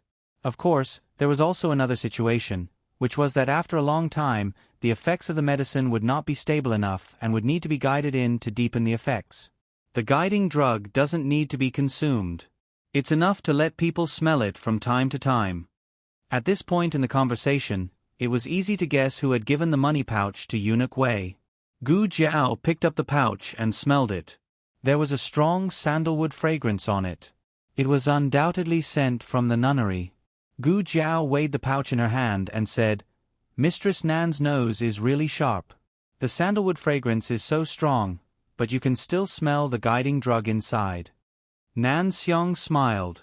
This is the same principle as how you doctors distinguish medicinal herbs. People were always very sensitive to things they were familiar with. If there was monkshood aconitum inside, this little girl would be able to smell it through the sandalwood fragrance. Gu Jiao looked at Nan Xiang and said, to be able to recognize this drug, it seems that Mistress Nan isn't an ordinary person. Nan Xiang smiled. Likewise. This little girl wasn't a soft persimmon that could be bullied. She hid her abilities and didn't want others to know. Both of them were very smart and tactful. They didn't talk about private matters. It was respect and trust. They respected each other's identity and secrets. At the same time, they trusted that these secrets wouldn't hurt each other's family and themselves. From Nan Xiang's words, Gu Jiao had a new understanding of this time and space. It turned out that there was not only the Turks outside the 6 countries, but also the Tang sect. The Tang sect lived in seclusion and didn't have any contact with the 6 countries. The people in the Tang sect couldn't leave the Tang sect and couldn't step into the 6 countries. Of course, Nan Xiang and Gu Jiao talked about this drug most. No matter the black medicine or the white medicine, there was no specific antidote. It could only be made slowly disappear with the passage of time, or it could never disappear. Gu Jiao said thoughtfully, what symptoms will there be when the drug's effect disappears? Nan Xiang shook her head. I haven't seen the specific symptoms. I only heard that there may be a backlash, such as nightmares. What Nan Xiang didn't say was that there may be some confusion. But she hadn't seen it, so it might be nonsense. Gu Jiao thought seriously. Eunuch Wei did say that the emperor had trouble sleeping. Could it be related to this? She looked at the dried flowers on the table and said, can the guiding drug prevent the drug's effect from disappearing? In theory it can, but... Nan Xiang touched the dried flowers on the table. 1 or 2 of the guiding drug is enough. Using so many of them can only mean that the person who was drugged is very unstable.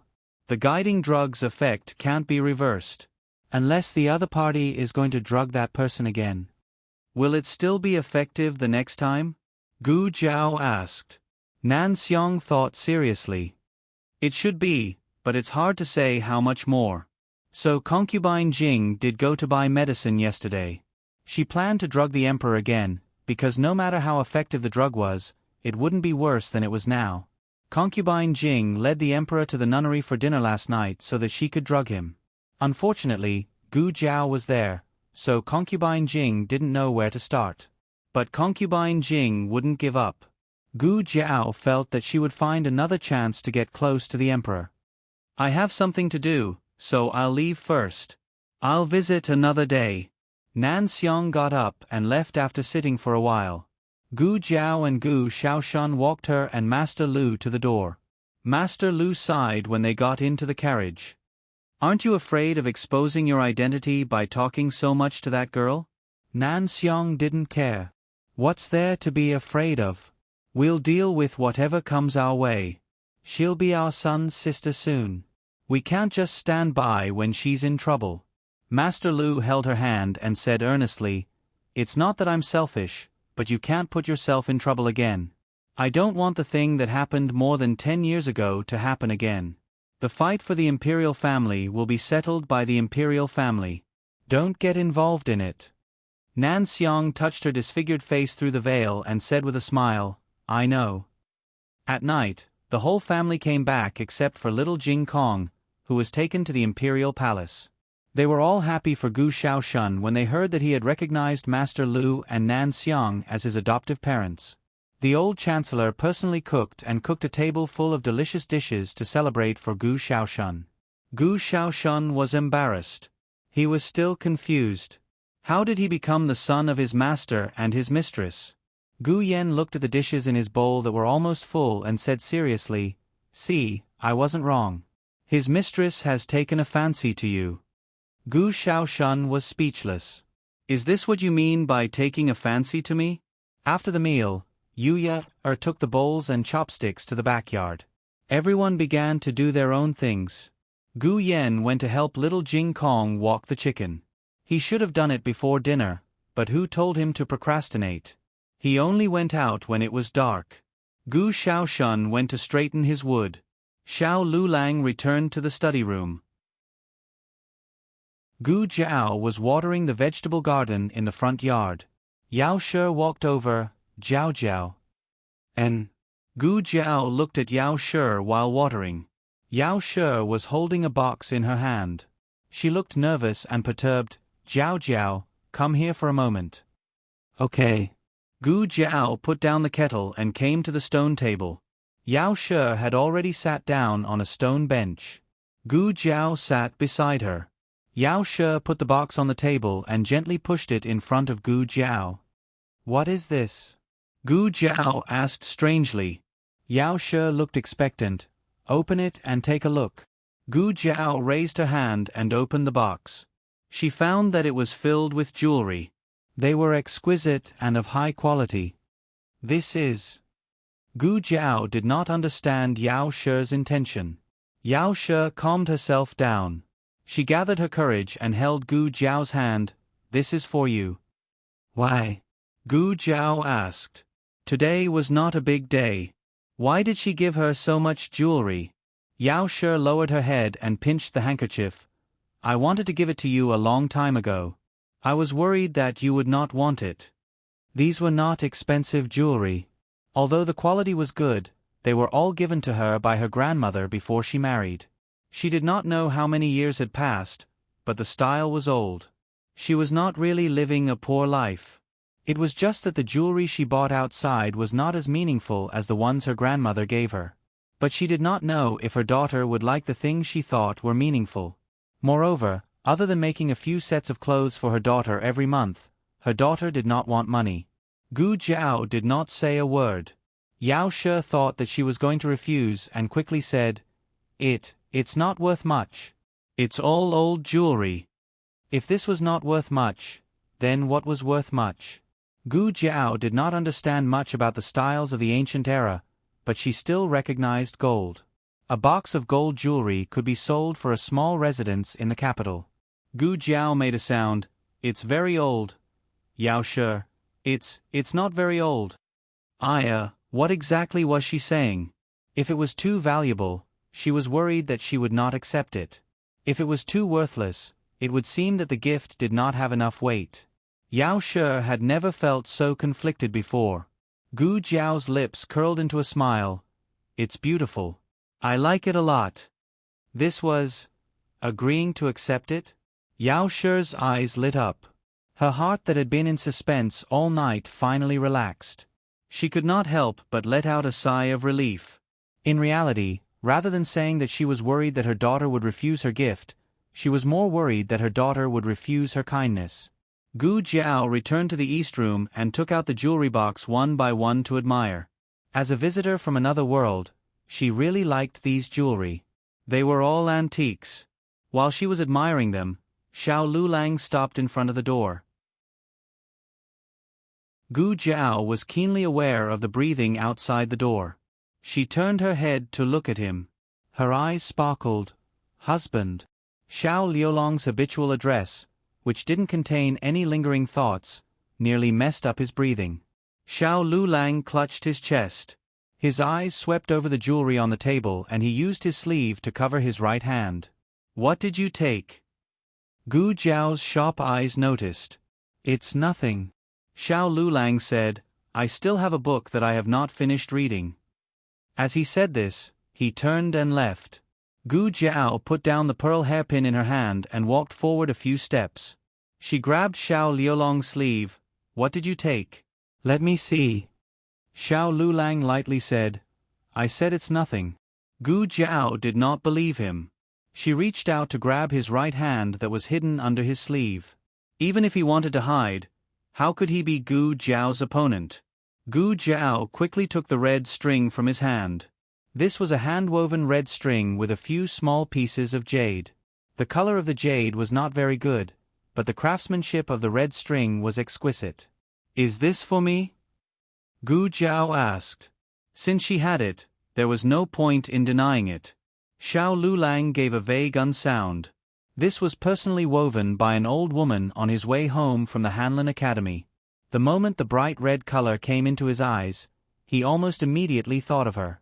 At that time, he did not think too much about it. He thought that she would look good wearing it. But when he bought it home, he found that she had so many expensive jewelry. Then his shabby bracelet. Gu Jiao handed the red string and her left wrist to him. Help me put it on. Xiao Liulong's eyelashes trembled. He took the string and his fingertips accidentally touched hers. A tingling feeling went from his fingertips to the bottom of his heart. He put the red string on her slender wrist. Her jade-like wrist was accentuated by the bright red color, making her look extremely alluring. The latest chapter of this book is not finished yet. For more exciting content, please scan the QR code below to download the app. The novel is updated faster. Millions of novels are free to read. There are all the novels that can't be found on the internet here.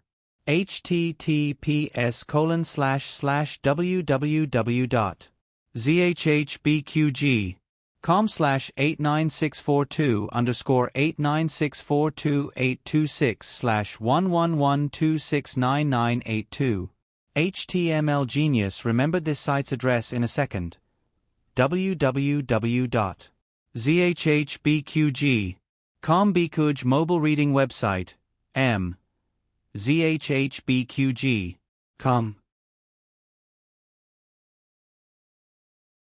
Chapter 364. The latest chapter of this book is not finished yet. For more exciting content, please scan the QR code below to download the app. The novel is more complete and updated faster. Millions of novels are free to read. There are all kinds of novels that can't be found online. The bracelet was already put on, but Xiao Liulong's hand still didn't let go of her wrist. Her light wrist fell into his palm. It was so soft that he couldn't help but want to gently knead it. This snow-white and delicate wrist ignited a ball of raging flames in his chest, burning his blood and qi to the point of surging. If it was a year ago, Xiao Lulang would have immediately let go, but now he couldn't let go. He had never experienced such a thing, nor had he gone to a place he shouldn't go, but occasionally Feng Lin would talk about men's topics in front of him and Lin Chengye. He knew that it was normal for men to have such thoughts, but he wasn't sure if his feelings for her were just a man's instinct, or if he really had feelings for her. Does it look good? Gu Jiao tilted her head and looked at him. Caught off guard, Xiao Lulang panicked as if his thoughts had been seen through. His throat moved, and he quickly let go of her hand. It looks good. Gu Jiao raised her left wrist and gently fiddled with the small jade stone on the red string with her right hand. I think it looks good too. Xiao Lulang saw that she really liked it, and the corners of his mouth unconsciously curled up. Then Xiao Lulang saw her turn around and put away the jewelry on the table. Any of those jewelry was more expensive than the red string, but she only wore the one he gave her. Xiao Liulong's eyes flashed with a trace of emotion that he didn't notice. Gu Jiao closed the box and opened the cabinet door. She planned to put it in the highest drawer, but she found that she was too short to reach it.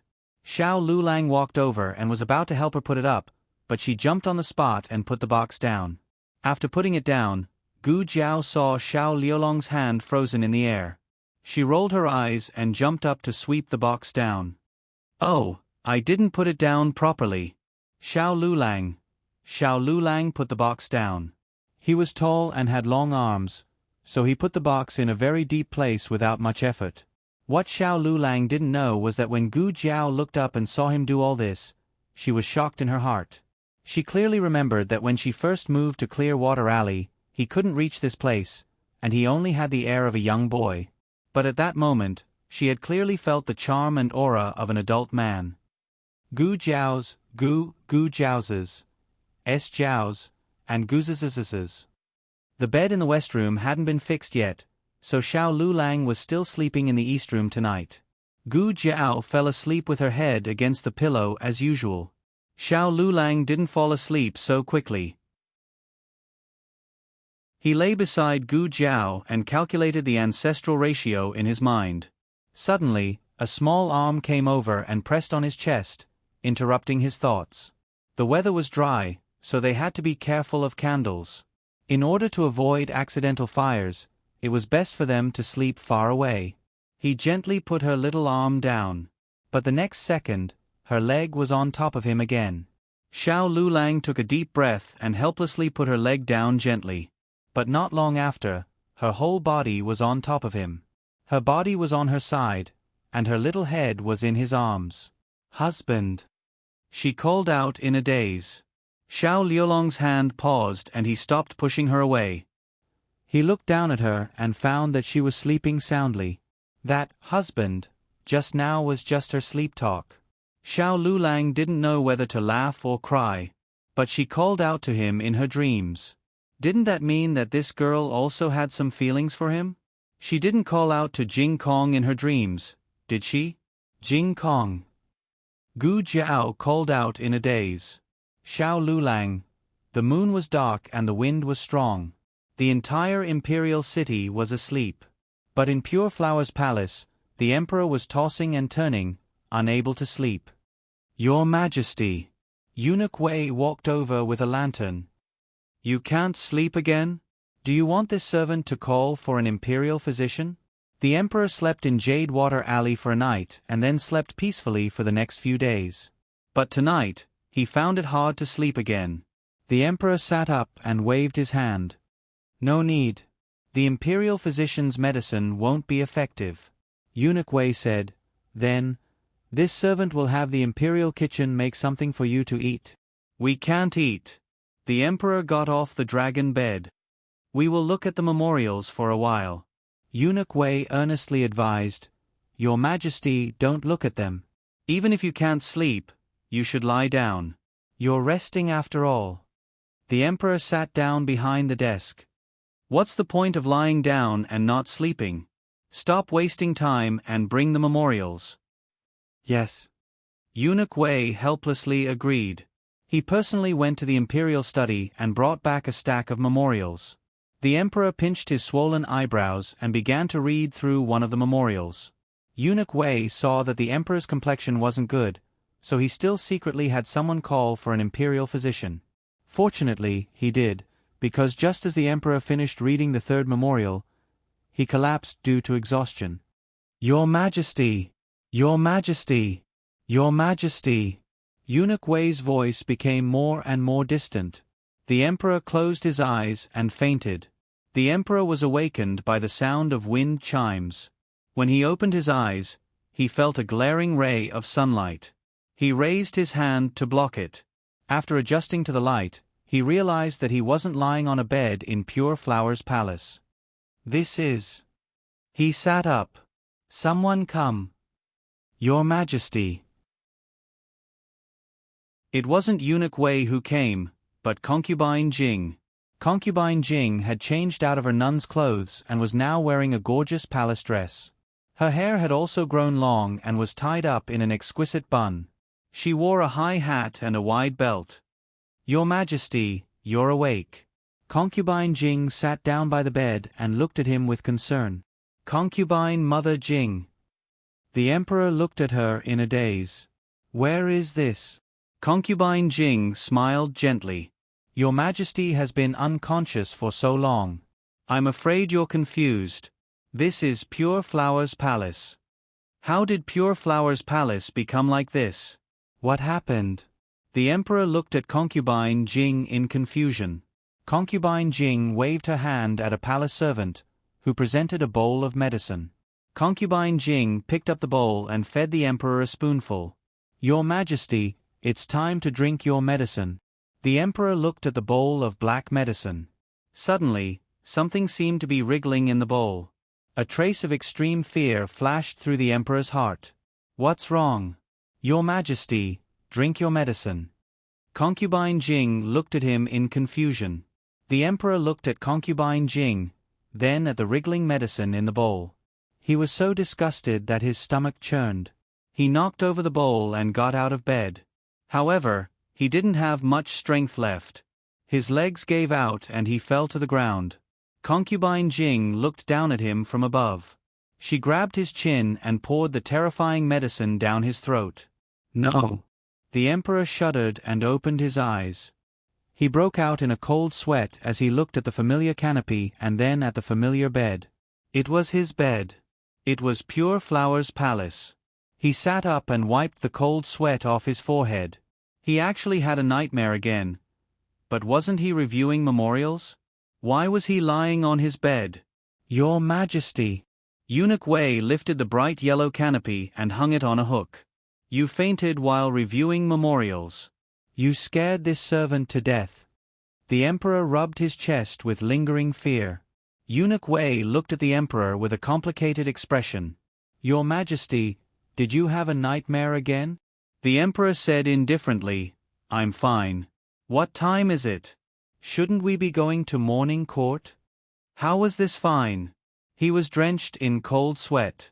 Eunuch Wei said with heartache, Your Majesty, you can't keep tormenting your body like this. When the imperial physician took your pulse, he said that your body is severely damaged and that you should rest more. You shouldn't worry about the morning court. That won't do. Cough, cough, cough. The Emperor coughed violently halfway through his words. Where's the medicine? Is it ready? Eunuch Wei hurriedly urged the young eunuch in the hall. The young eunuch quickly said, This servant will go take a look now. The medicine is here. Accompanied by a familiar voice, a bowl of steaming hot medicinal soup was presented before the Emperor. The Emperor coughed violently as he reached out to take the medicine. However, when he saw the hand holding the bowl, his body suddenly froze.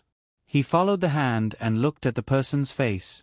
That concerned expression overlapped with the face in his dream. The black medicine seemed to have moved a little. The Emperor's expression changed abruptly, and he knocked the bowl over just like in his dream. The boiling medicine splashed all over old Concubine Jing, who cried out from the heat. The back of her hand and wrist turned red instantly. Old Concubine. Granny Kai was shocked.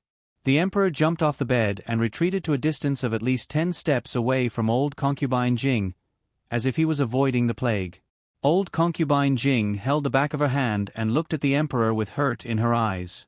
Your Majesty, it's me. The Emperor couldn't tell if this was reality or a dream. He gasped for air and looked at old Concubine Jing with fear and vigilance. Eunuch Wei was dumbfounded by this scene. What was going on? Why was His Majesty suddenly treating the old concubine like this? Your Majesty. Eunuch Wei cautiously walked forward. Old Concubine Jing also stood up and walked toward the Emperor with red eyes. "Don't let her come here," the emperor shouted. Eunuch Wei and the other eunuchs and maids looked at each other, not understanding what was going on. At this time, Eunuch Qin's voice came from outside the hall. "The Empress Dowager has arrived." The eunuchs all knelt on the ground. Eunuch Wei also hurriedly knelt down.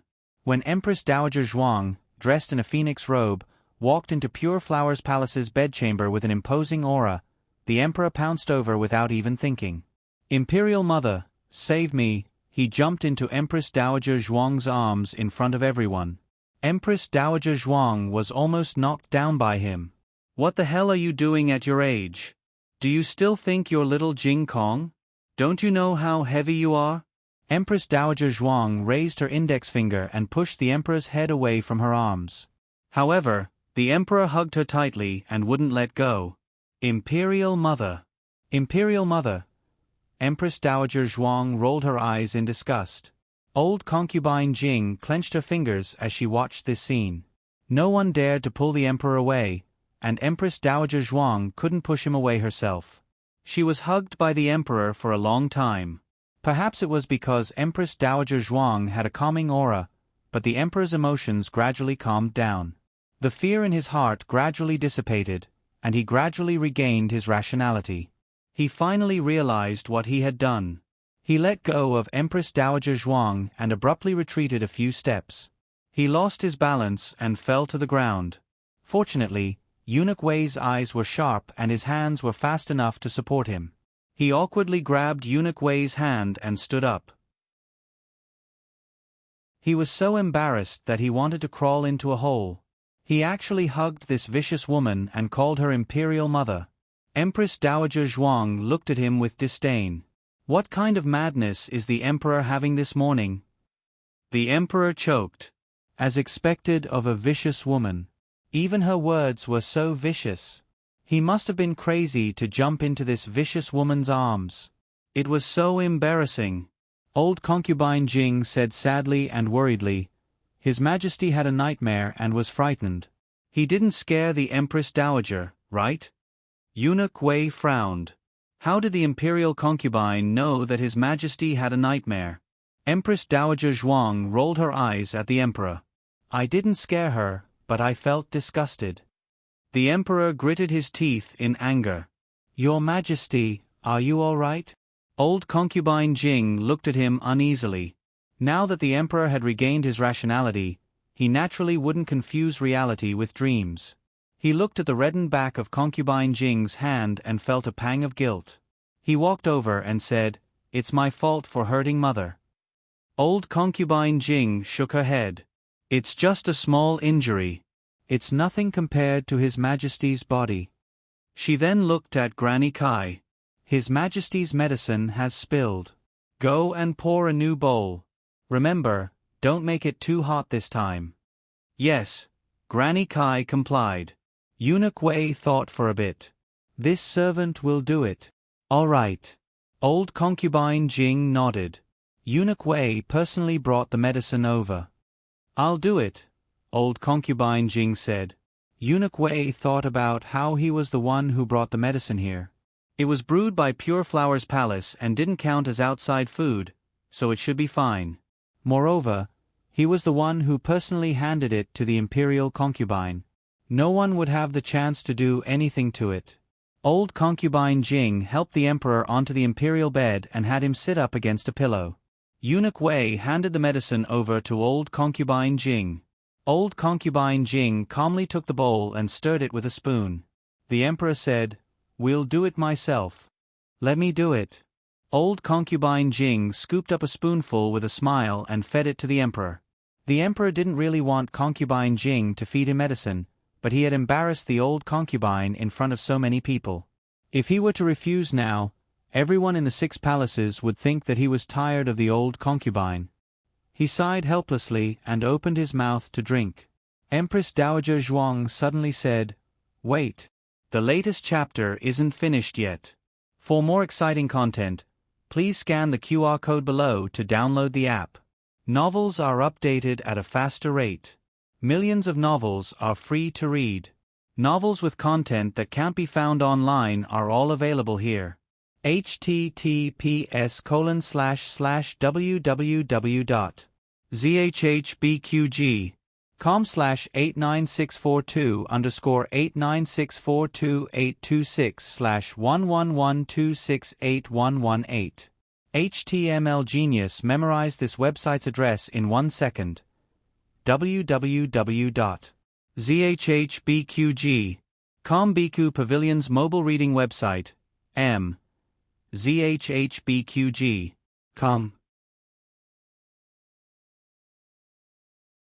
Chapter 365. The latest chapter isn't finished yet.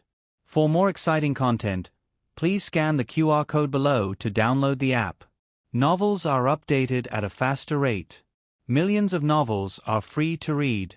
Novels with connotations that can't be found online are available here. The emperor reluctantly closed his mouth and glanced impatiently at Empress Dowager Zhuang. What does this vicious woman want to do now? She didn't let his lady mother feed him medicine. Does she want his lady mother to live a good life? Empress Dowager Zhuang walked over with an arrogant expression and said to concubine Jing, who was sitting on the dragon bed, "Give the medicine to me. I'll feed him." As soon as he said this, everyone in the hall was shocked. Although it was disrespectful, was the Empress Dowager crazy? Why would she want to feed His Majesty medicine? It was already merciful of her not to poison His Majesty to death.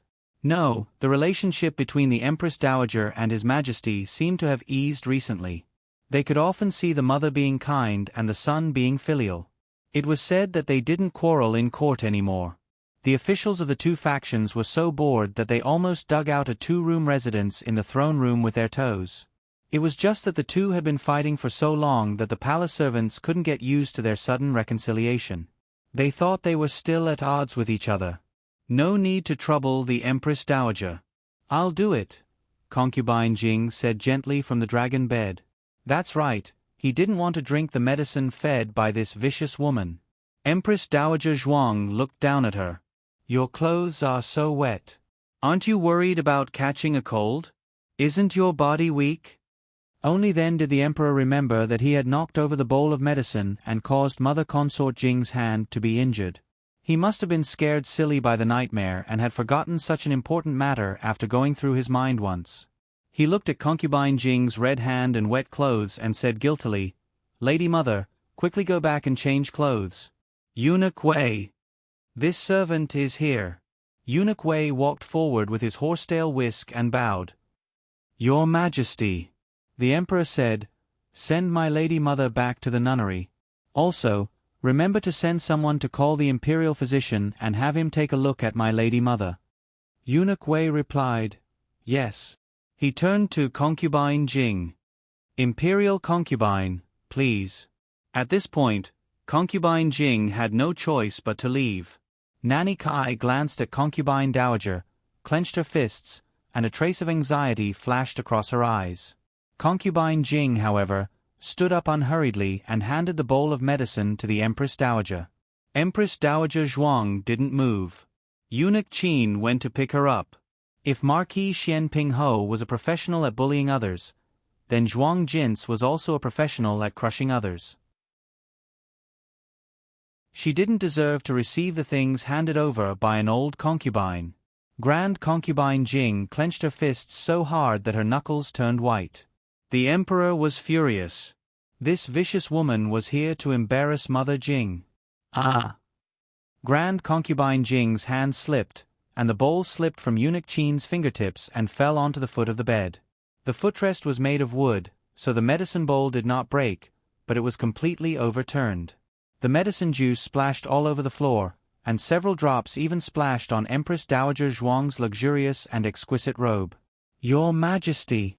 Eunuch Qin was the most miserable. He was the closest and his shoes were all wet.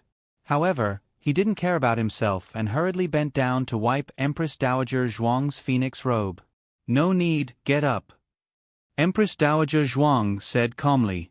"Mother, are you all right?" the emperor asked worriedly.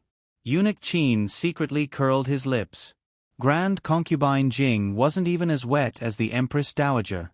She didn't care about the Empress Dowager, but instead cared about Grand concubine Jing. Didn't she see that she was the one who spilled the medicine? Grand Concubine Jing said in shame, I'm fine. I'm so useless that I can't even carry a bowl of medicine properly.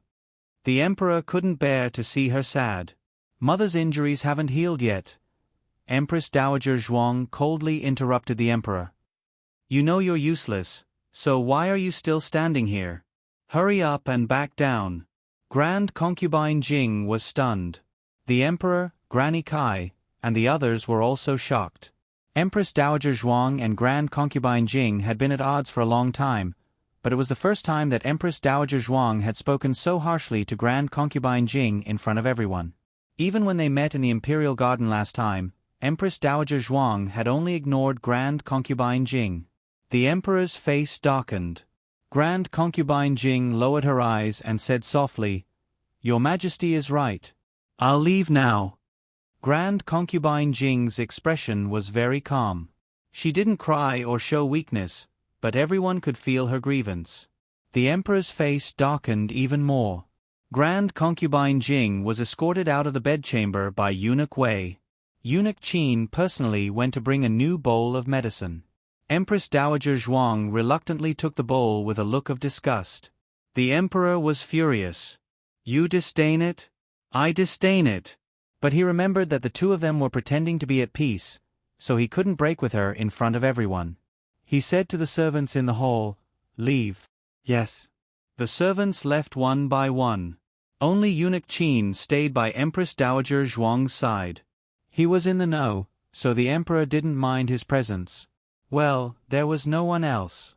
The Emperor was about to find the Empress Dowager to settle the score with Grand Concubine Jing. Unexpectedly, his hand sank. Empress Dowager Zhuang had stuffed the bowl of medicine into his hand. Empress Dowager Zhuang said indifferently, Drink it yourself. With that, she left without looking back. The Emperor was speechless. Empress Dowager Zhuang returned to Ranshou Palace. Little Jing Kong didn't have classes today, but he went to find Qin Chuyu, so Ranshou Palace was quite quiet for the time being. Empress Dowager Zhuang's flowers and plants had been ruined by the little monk again. Empress Dowager Zhuang was heartbroken. Gu Jiao came out with a watering can she made herself. Great aunt. Humph. Empress Dowager Zhuang snorted and reached out her hand. My candied plums. Gu Jiao put down the watering can, opened her purse, took out the box of candied plums, and counted 5 for her great aunt. Empress Dowager Zhuang said with a dark face, I said I'd add 1 more. Otherwise, who would be willing to compete with Grand Concubine Jing for the medicine? Okay. Gu Jiao rummaged through the box and found the smallest candied plum to give to Empress Dowager Zhuang. Oh. This action was quite familiar. She seemed to have seen it somewhere before. Gu Jiao couldn't remember it at the moment. Empress Dowager Zhuang's eyelids twitched. Jiao Jiao, you've changed. You're a miser. You gave me such a small candied plum. Empress Dowager Zhuang was so heartbroken that she couldn't breathe. She took the candied plum and went back to the study angrily. She closed the door and found the candied plum jar. Fortunately, she still had some private collection. Miss Gu. Outside the hall, Eunuch Qin asked about Pure Flowers Palace. Why did you let the Empress Dowager compete with Grand Concubine Jing for the medicine? The relationship between the Empress Dowager and His Majesty has been progressing well recently. Even without this, it's enough to gain their trust. Gu Jiao went to the palace early in the morning, but before she could talk about the drugging, she heard a spy from Pure Flowers Palace report that His Majesty had fainted and Grand Concubine Jing had gone to Pure Flowers Palace in the middle of the night. This was the best time to make a move. Gu Jiao guessed that Grand Concubine Jing wouldn't let go of this opportunity, so she quickly had her great-aunt go to Pure Flowers Palace as well. It's not like she has to fight for the medicine. In Gu Jiao's opinion, it wasn't important whether her great-aunt fed the medicine to the emperor or not. The important thing was to stop Grand Concubine Jing from doing so. Gu Jiao asked, Did she knock over the bowl of medicine in her hand? Eunuch Qin was shocked. Yes. How did you know? Did the spy report it just now? No. Gu Jiao shook her head. Eunuch Qin was even more confused now. Eunuch Qin was a trustworthy person, so there was nothing that couldn't be said to him. Gu Jiao then told him about how she found the guiding drug on Eunuch Wei's body yesterday. Eunuch Qin was shocked and only came back to his senses after a while. Miss Gu, you mean, the relationship between His Majesty and the Empress Dowager became so strained because Grand Concubine Jing drugged him?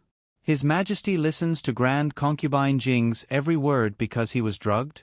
This is too. It was too shocking. There was actually such a terrifying drug in the world. No, it should be said that Grand Concubine Jing would do such a terrifying thing to His Majesty. She had raised him single-handedly. Apart from the fact that he wasn't born from her womb, he was no different from her own flesh and blood. Moreover, His Majesty did view her as his own mother. There was no need for him to do such a thing. This was also what Gu Jiao was puzzled about. Why would Grand Concubine Jing drug the Emperor with two different drugs at the same time? Drugging the Emperor to make him hate her great-aunt and use this to sow discord between the two of them was somewhat plausible. But it also didn't make much sense. Her great-aunt held court behind the curtain and dominated the court. No matter how one looked at it, she had crossed the Emperor's bottom line. Therefore, even if she hadn't been drugged, the Emperor still wouldn't have tolerated her. As for the drug, there was even less of a need. The Emperor was a sentimental person. He would even treat Eunuch Wei well, let alone his mother who had raised him. The Emperor would definitely treat Grand Concubine Jing well and be close to her. Gu Jiao murmured, "Did something happen between them?" Eunuch Qin looked pensive. Miss Gu, are you referring to His Majesty and the Empress Dowager? Gu Jiao said, "There's also Grand Concubine Jing. I have a feeling that things aren't that simple.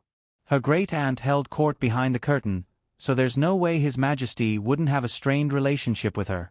Drugging her to sow discord was an unnecessary move, unless what?" Eunuch Qin asked anxiously. Gu Jiao said seriously, "Unless something happened that made Grand Concubine Jing feel that the relationship between His Majesty and her great-aunt was unshakable.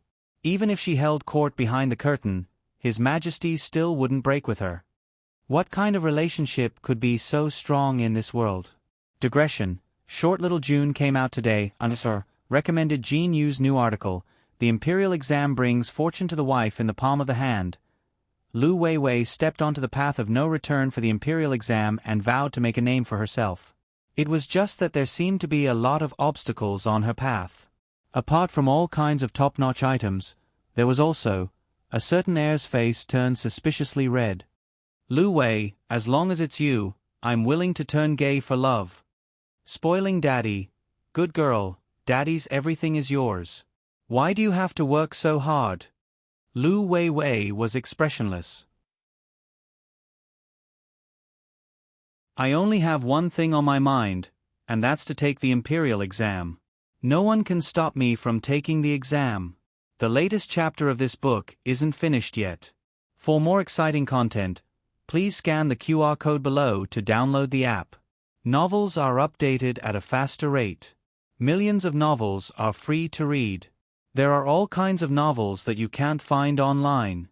https://www.zhbqg.com/89642_826/111240564. HTML Genius memorized this website's address in 1 second. www.zhbqg.com Biku Pavilion's mobile reading website. zhbqg.com. Chapter 366. The latest chapter isn't finished yet. For more exciting content, please scan the QR code below to download the app. Novels are updated at a faster rate. Millions of novels are free to read. Novels with a deeper meaning that can't be found online can be found here. Gu Jiao was someone who had been abandoned by her biological parents in a corner. To her knowledge, no relationship was solid, and trust between people didn't come from the relationship itself. Her world was very simple. It was either black or white, and all solidity came from mutual love and the strength of one's heart. However, she and Shi Yi understood that not everyone was like her. In fact, most people were different from her. They had their own standards of judgment, mixed with the complexity and balance of human nature. Gu Jiao frowned. Eunuch Qin was keenly aware of her expression and could not help but ask, "Miss Gu, what's wrong? Are you feeling unwell?" "No." Gu Jiao shook her head. "This question is beyond the scope of my syllabus. I can't answer it." Eunuch Qin was speechless. However, even if she couldn't answer it, it wouldn't affect her next step in her plan. Not everything in this world needed to be explained. Take treating a disease for example. If a patient caught a cold, even if she didn't know how he got it, she could still cure him. The same was true for concubine Jing. Regardless of the reason she drugged the emperor, Gu Jiao wouldn't allow her to succeed again. She couldn't have bought just one pill, could she? She had knocked it over so cleanly, so she must have had a backup plan. Gu Jiao went to the study to say goodbye to her grand-aunt and then left the palace. She didn't try to hide her whereabouts, so the emperor soon got the news. The emperor thought she had come to the palace to treat his illness, so he waited expectantly for a while, only to hear that she had already left the palace. The emperor's face turned green. Eunuch Wei returned from the nunnery and reported to the emperor, "Your Majesty, the imperial physician has taken a look at the concubine dowager. It's still the same old illness, but it's nothing serious. She just needs to rest." The emperor wasn't satisfied with this reply. Mother's hand was scalded. "Is she really fine?" Eunuch Wei replied, "She's not injured, just a little red. The imperial physician has prescribed some medicine and said she'll recover in a few days." The emperor said in a deep voice, "I'm still worried." As he spoke, he was about to lift the quilt and get out of bed. Eunuch Wei hurriedly stopped him. "Your Majesty! What are you doing?" The emperor said, "Zhen will go and see Imperial Mother. Imperial Mother was wronged in Pure Flower's palace today and must be feeling very sad. If Zhen still doesn't appear, there will be rumors in the palace that Zhen no longer values her." Eunuch Wei had been in the palace for many years. How could he not understand this? However, the emperor's body was still weak, and the imperial physician urged him to rest well. Eunuch Wei earnestly advised, "Your Majesty, your top priority is to take care of your dragon body. Imperial concubine dowager will surely sympathize with you. As for those palace servants, Imperial concubine dowager is your imperial concubine mother. Who would dare to give her any face? Except for the one in Rancho Palace." Eunuch Wei added in his heart. He continued, "If you're still worried, this servant will make a few more trips for you." Eunuch Wei was the emperor's trusted aide. His appearance represented the emperor's position to a large extent. His frequent visits to the nunnery would also cause others to be wary of imperial concubine Jing. The emperor still insisted on going, but as soon as he lifted the quilt and got out of bed, he felt a wave of dizziness and fell on the dragon bed. It seemed that he wouldn't be able to go for a while. "Your Majesty!" Eunuch Wei helped the emperor lie down and tucked in the quilt.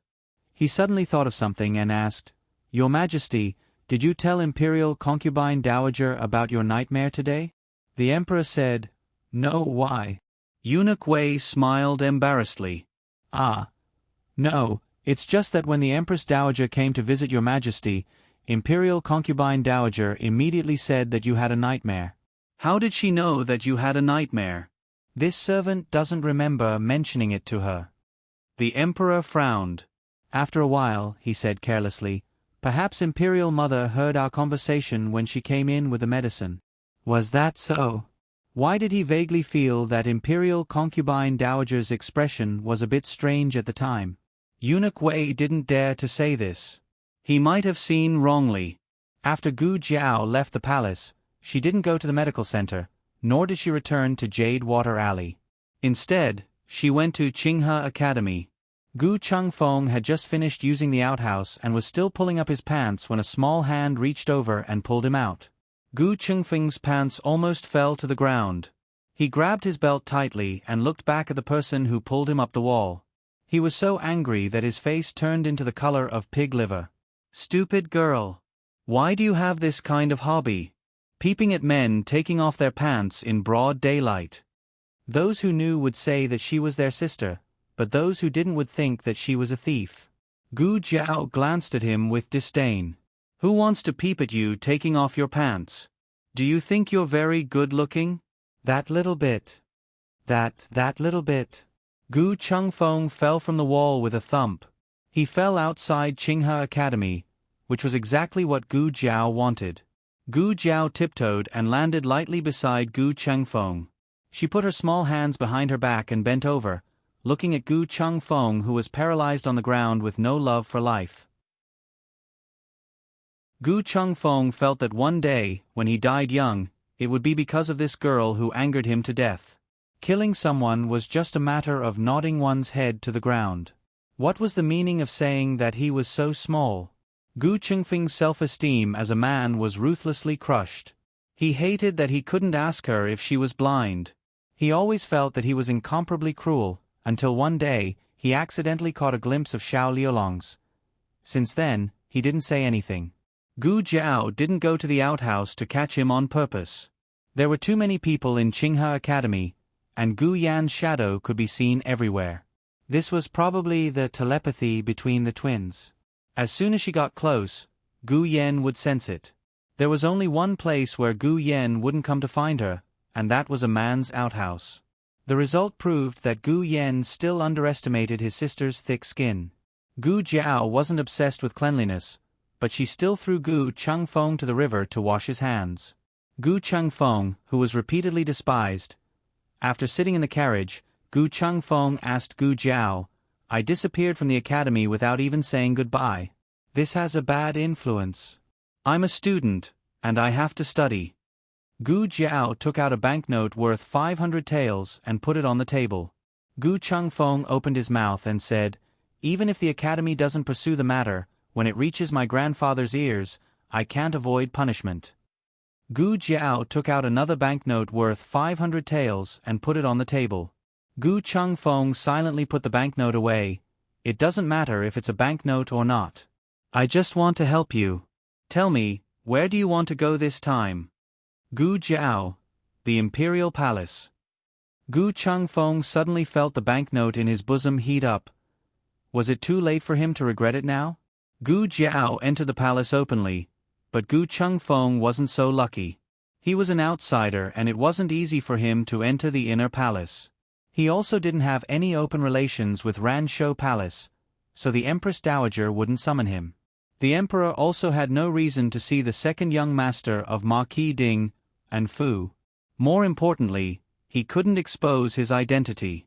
He could only grit his teeth and climb over the high palace walls. The two met near the nunnery. Gu Jiao had just arrived when Gu Chengfeng also arrived. Gu Jiao raised her eyebrows. His movements were very fast. He was very skilled. "You've been to the Imperial Palace?" Gu Jiao asked. "How is that possible? Do you think the Imperial Palace is a place you can casually enter?" Gu Chengfeng took out a map from his bosom. "This. A map of the Imperial Palace." Gu Jiao's eyes widened.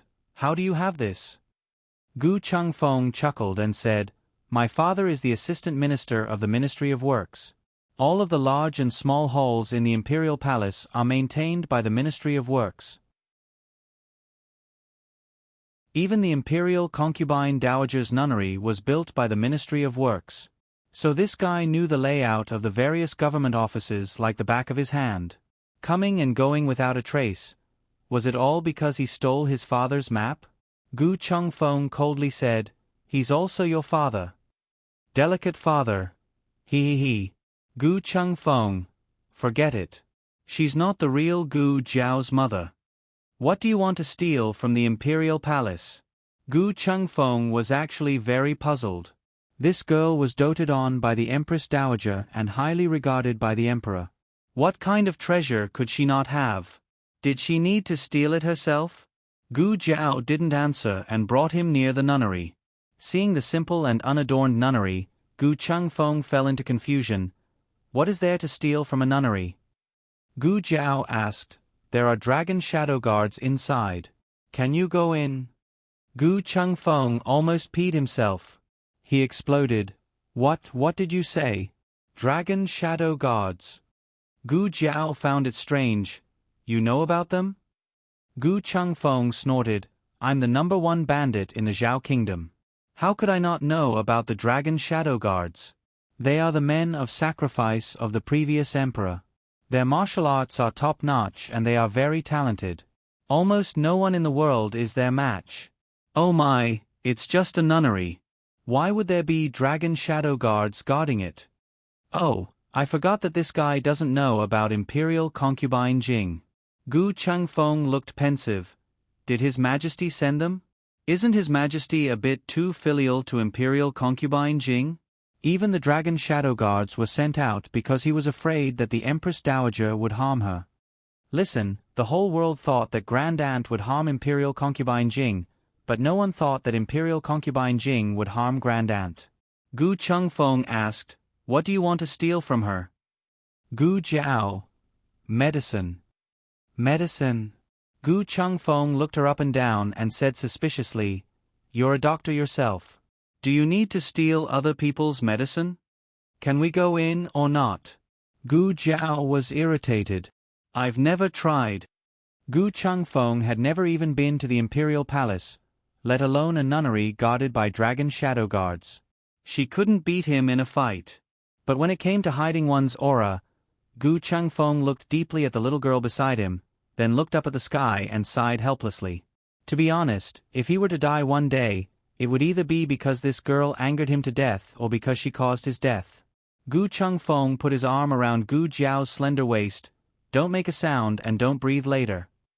Gu Jiao nodded. Gu Chengfeng looked at the nunnery that looked like a dragon's den and a tiger's den. His eyes narrowed, then he took Gu Jiao and sneaked in. Gu Jiao didn't expect him to be able to bring her in under the watchful eyes of the dragon shadow guards.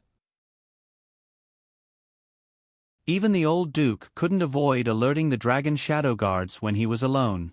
Gu Jiao suddenly had a new understanding of Gu Chengfeng. This guy's Qinggong was really good. The nunnery that had been built at the last minute wasn't too big, and the terrain wasn't complicated. Gu Chengfeng found Concubine Jing's room without much effort. Perhaps the two were lucky that Concubine Jing wasn't in the room at the moment. She had gone to the small Buddhist hall to chant sutras. Gu Chengfeng took Gu Jiao into the room. What do the medicine you're looking for look like? Gu Chengfeng asked. I don't know. She forgot to ask Madame Nan. But she's not a doctor, so she shouldn't have a lot of medicine. Find them all. The two began to rummage through the room. Soon, they found some ointment for burns and wound, as well as some pills that replenished qi and blood. There wasn't anything that Gu Jiao hadn't seen before. She couldn't have brought it with her, could she? Gu Jiao murmured. As soon as she said that, Gu Chengfeng patted her shoulder and motioned for her to look at the wardrobe. Gu Jiao's gaze fell on the wardrobe.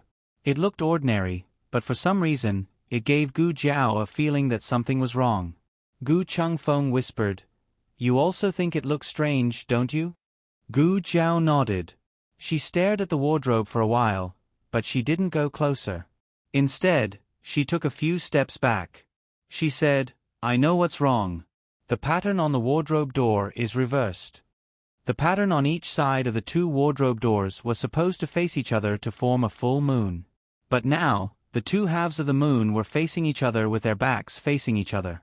It made people feel uncomfortable, and they didn't want to look at it a second time. Gu Jiao walked forward and touched the halves of the moon with both hands.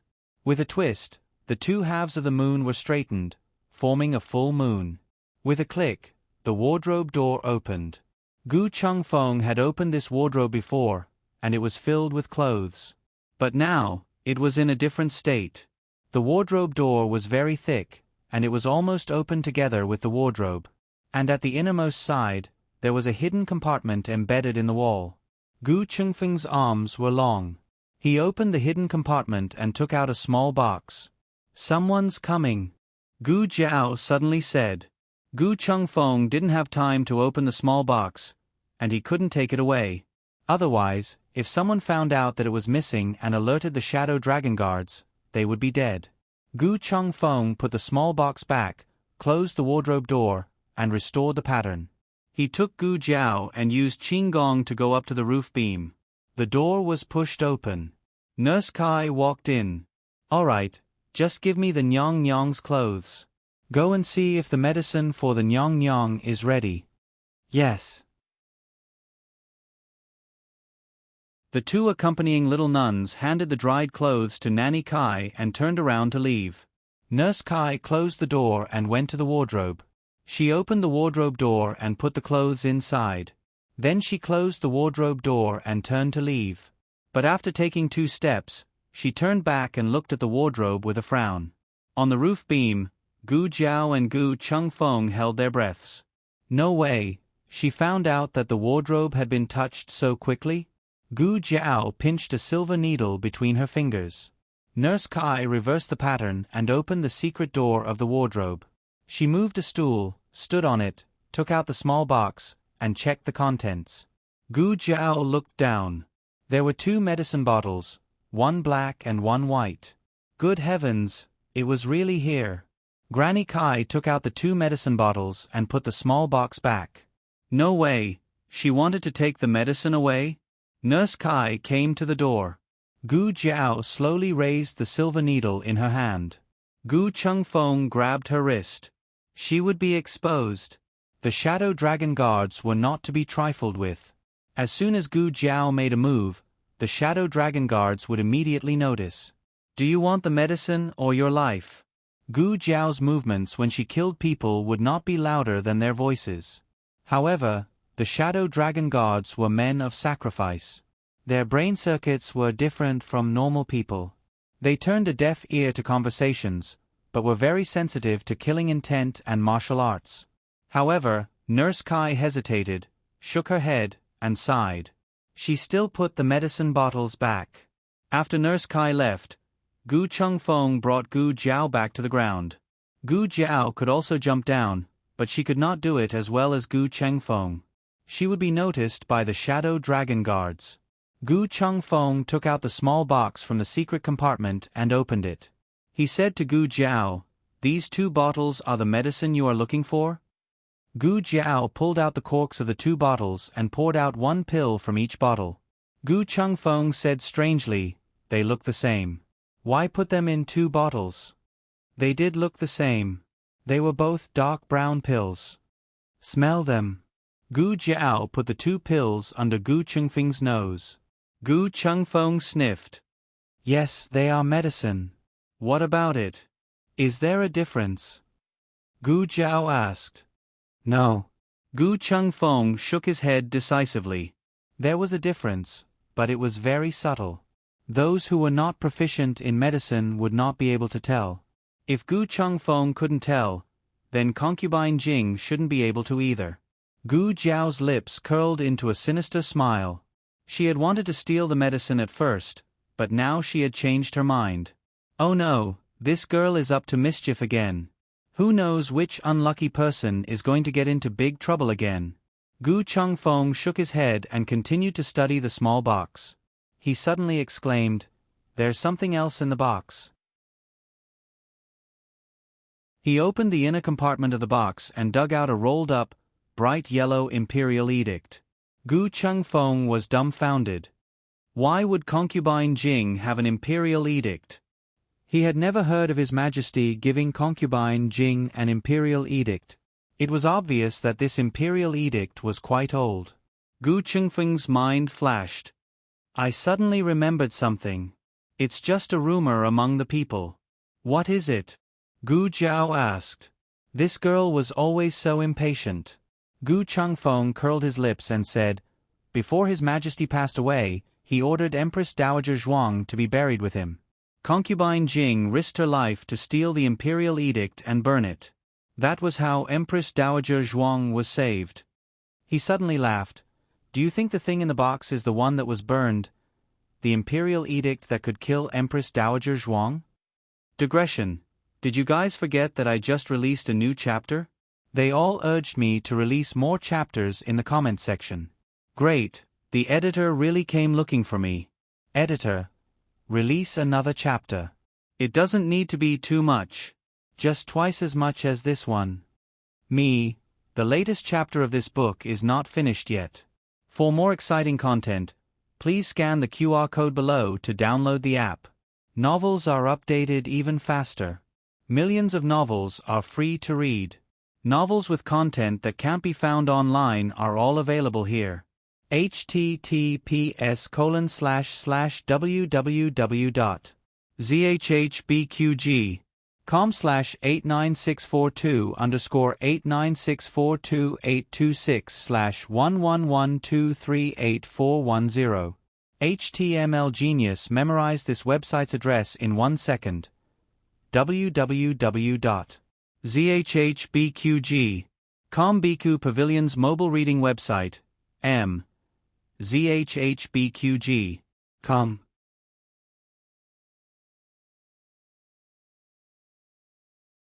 Chapter 367.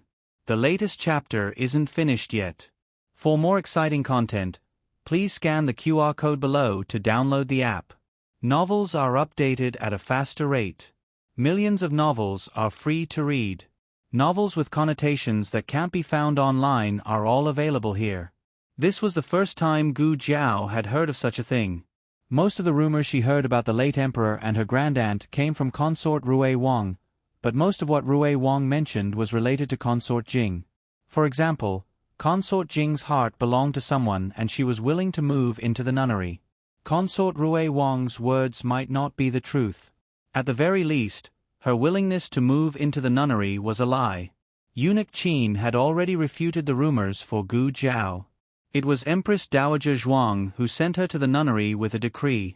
Gu Jiao once thought that the reason why Empress Dowager Zhuang didn't directly order consort Jing's death was because of the emperor.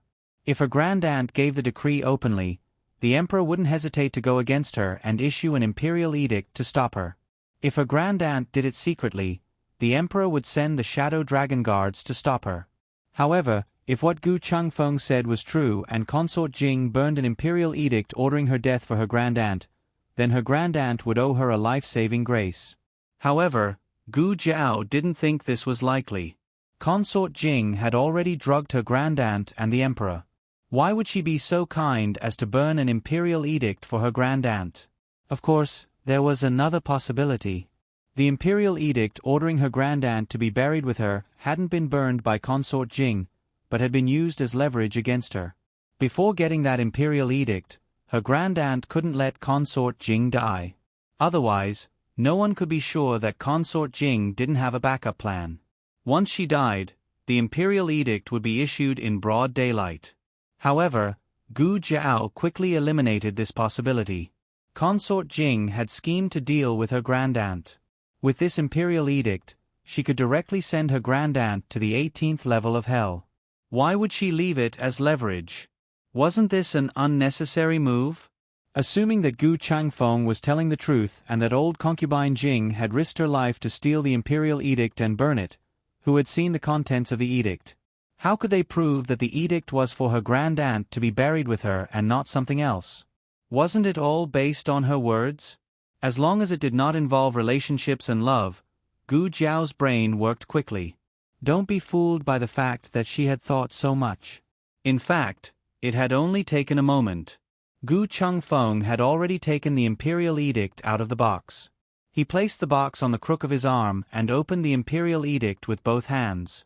However, old concubine Jing suddenly returned the moment he opened the imperial edict. She had sensed something while she was still in the corridor. Unlike the dragon shadow guard, she was extremely sensitive to the sound of conversation. "Who goes there?" she snapped. Gu Chengfeng's hand trembled and the box in his arm fell to the ground with a clatter. "Catch him!" At Grand Concubine Jing's command, the dragon shadow guards burst through the door and grabbed at Gu Changfeng and Gu Jiao with their bare hands. "Let's go!" Gu Changfeng grabbed Gu Jiao with one hand and stuffed the imperial edict into his bosom with the other. Seeing that the dragon shadow guard was about to grab the two of them, Gu Jiao quickly took out a black gunpowder from her pouch and threw it at him. The dragon Shadow Guard had suffered from gunpowder before and knew that it was a hidden weapon that couldn't be taken head-on. He quickly dodged to the side, and the gunpowder smashed onto the table behind him, causing it to explode. Taking advantage of this, Gu Chengfeng grabbed Gu Jiao and rushed out of the nunnery. The two of them had both put on masks and changed their clothes, so Grand Concubine Jing couldn't recognize them. Grand Concubine Jing entered the room and saw that the imperial edict was gone. Her expression changed drastically as she said to the Dragon Shadow Guard, "Take the imperial edict back." The Dragon Shadow Guard received the order and chased in the direction that Gu Jiao and Gu Chengfeng had left. The Dragon Shadow Guard was invincible in both martial arts and Qinggong, so he quickly caught up to the two. When Gu Chengfeng took the imperial edict, the Dragon Shadow Guard saw it. He knew that the imperial edict was on Gu Chengfeng's body, so he grabbed Gu Chengfeng's shoulder without another word. That hand that was like an eagle's claw dug into Gu Chengfeng's flesh. Gu Chengfeng's face was twisted in pain. He did not resist immediately. Instead, he used all his strength to push Gu Jiao away. The moment he pushed her away, he stuffed the imperial edict into Gu Jiao's sleeve. He was probably the only one who could do this under the Dragon Shadow Guard's nose. The Dragon Shadow Guard didn't notice that the imperial edict had been moved. He reached out with his other hand towards Gu Chengfeng's chest. He was a death warrior, so he didn't know how to control his strength. This time, he was probably going to dig open Gu Chengfeng's chest. Gu Jiao looked back at the two of them and suddenly took out the imperial edict. The imperial edict is here. The Dragon Shadow Guard's gaze swooped towards Gu Jiao. Gu Jiao threw the imperial edict in the other direction of the palace. The Dragon Shadow Guard was ordered to take back the imperial edict, so he chased after it. Gu Chengfeng held his shoulder and knelt on the ground, exhausted. Gu Jiao squatted down. "Can you still walk?" Gu Chengfeng shook his head with a pale face. "I can't use my Qinggong." The Dragon Shadow Guard was too scary. He had only grabbed him casually, but he couldn't use his martial arts in an instant. "Hurry up and leave." He endured the pain and weakness all over his body. The imperial edict was too important. It was only in a state of panic that Concubine Jing only cared about grabbing the edict. Once she got the edict, she would think of silencing the two of them. Gu Jiao grabbed him. "Come with me." The Dragon Shadow Guard found the imperial edict and handed it to Grand Concubine Jing. Grand Concubine Jing took the imperial edict with a cold expression. "Grand Concubine." Granny Kai hurried over and looked at the imperial edict in her hand. Her expression changed. "Someone came to steal the imperial edict? Who is it? How did they know about this imperial edict?" Grand Concubine Jing looked in the direction of the palace walls without saying anything. Ranshou Palace. Eunuch Qin was feeding his pond of tortoises when two figures suddenly fell from the sky and landed on his tortoises. "Oh my! My tortoises!" Eunuch Qin was so shocked that the leaves in his hand flew out. He was about to call for the palace experts when he saw one of the small figures take off her mask. He stared. "Miss Gu." At that moment, Gu Chengfeng's mask fell off as well, revealing a pale, handsome face. Eunuch Qin was shocked again. "Second young Master Gu? His Majesty has arrived." Gu Jiao. So fast. Empress Dowager Zhuang wasn't here. She had gone to the side hall of the throne room to discuss matters with the ministers. Eunuch Qin brought Gu Jiao and Gu Chengfeng into Empress Dowager Zhuang's bedchamber. Eunuch Qin then went to Ranshou Palace and kowtowed to the emperor. "Greetings, Your Majesty." Granny Kai was beside the emperor. Eunuch Qin glanced at Granny Kai calmly and smiled. "Why is His Majesty here?" "The Empress Dowager is discussing matters with the ministers in the throne room." The emperor said. Granny Kai said that an assassin tried to assassinate Mother Jing and was injured by the experts around her. The assassin escaped into Ranshou Palace. Something like that happened. Eunuch Qin was shocked. Was the old imperial concubine injured? Granny Kai said politely, "The old imperial concubine was a bit frightened, but it's nothing serious." The old imperial concubine was worried that the assassin would harm the Empress Dowager, so she quickly reported it to His Majesty. "I didn't see any assassin." Eunuch Qin turned to look at the palace servants. "Did you see the assassin?" They all shook their heads. "No." Eunuch Qin smiled. "Your Majesty, Granny Kai must have seen wrongly. This is Rancho Palace, where experts are as common as the clouds. Which assassin would be so reckless as to charge in?" Granny Kai said worriedly, "The assassin's martial arts are very high. He was able to escape from the dragon shadow guards. Eunuch Qin, you should be careful." In the past, the emperor would not care about the life or death of Empress Dowager Zhuang. However, he was now in an alliance with Empress Dowager Zhuang. They had a common enemy. That person was hiding in the dark, holding his neck to deal with the people he cared about. He could not let the other party succeed. "Get out of the way," the emperor said coldly. Eunuch Qin did not move. He bowed and said, "Your Majesty, the Empress Dowager is not in Rancho Palace. If the assassin really wanted to assassinate her, he should have gone to the throne room."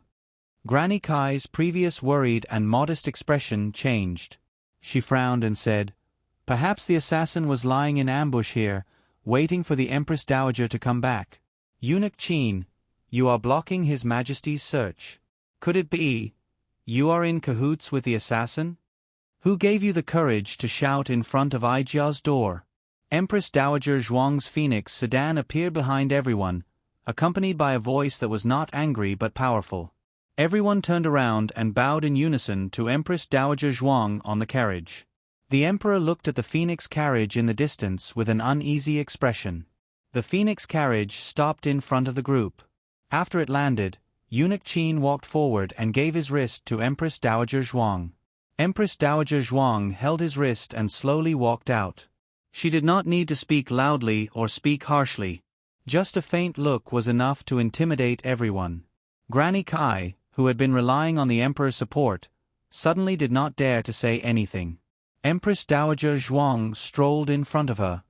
"Speak. Why are you not speaking? Weren't you quite eloquent when Aijia was not here? How come you became a gourd with a sawed-off mouth when Aijia came?" Granny Kai lowered her head in grievance and stood next to the emperor. In the end, she was concubine Jing's trusted servant. The emperor could not bear to see her suffer an injustice, so he said, "What wrong did Granny Kai do?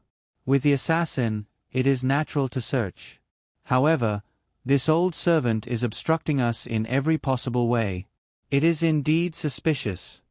Eunuch Qin reported to Empress Dowager Zhuang, "Miss Gu is resting inside. This servant was worried that so many people would disturb Miss Gu, so I stopped them. Moreover, this servant did not discover any assassins. If Empress Dowager does not believe me, you can ask the palace experts in Rancho Palace." They also did not. Before Eunuch Qin could finish, the sound of weapons clashing came from the bedchamber. Everyone's hearts trembled. Then, Gu Jiao's cold shout rang out, "You still want to escape?" "Ah, Miss Gu." Eunuch Qin's expression changed greatly. He called out to the palace experts, "Quick, go take a look."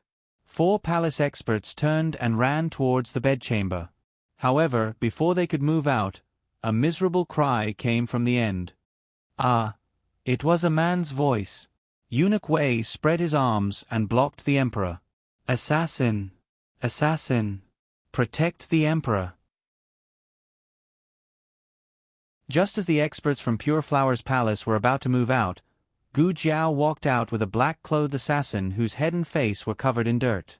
She threw the assassin to the ground and said indifferently, "Assassin here." Gu Jiao had already changed back into her own clothes. Her hair was disheveled, as if she had just woken up from her bed and did not have time to comb her hair.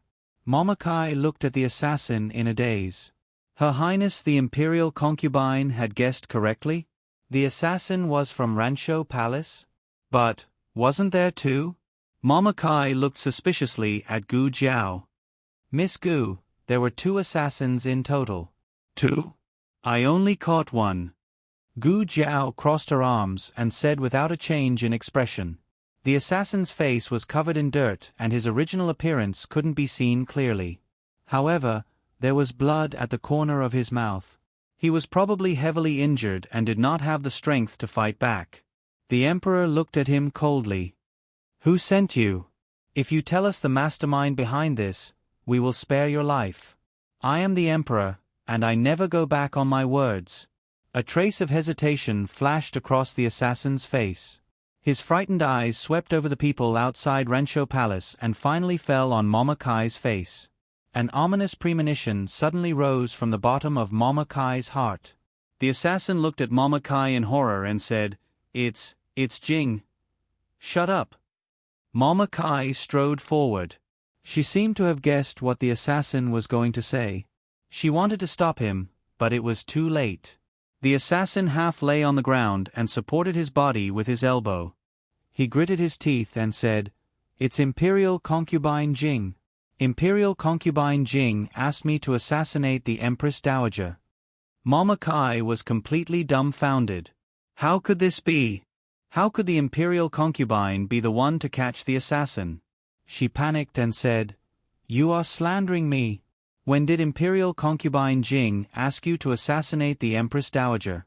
If it was really Imperial Concubine Jing who asked you to come, why did she ask me to search you?" The assassin coughed up blood and sneered. "How would I know?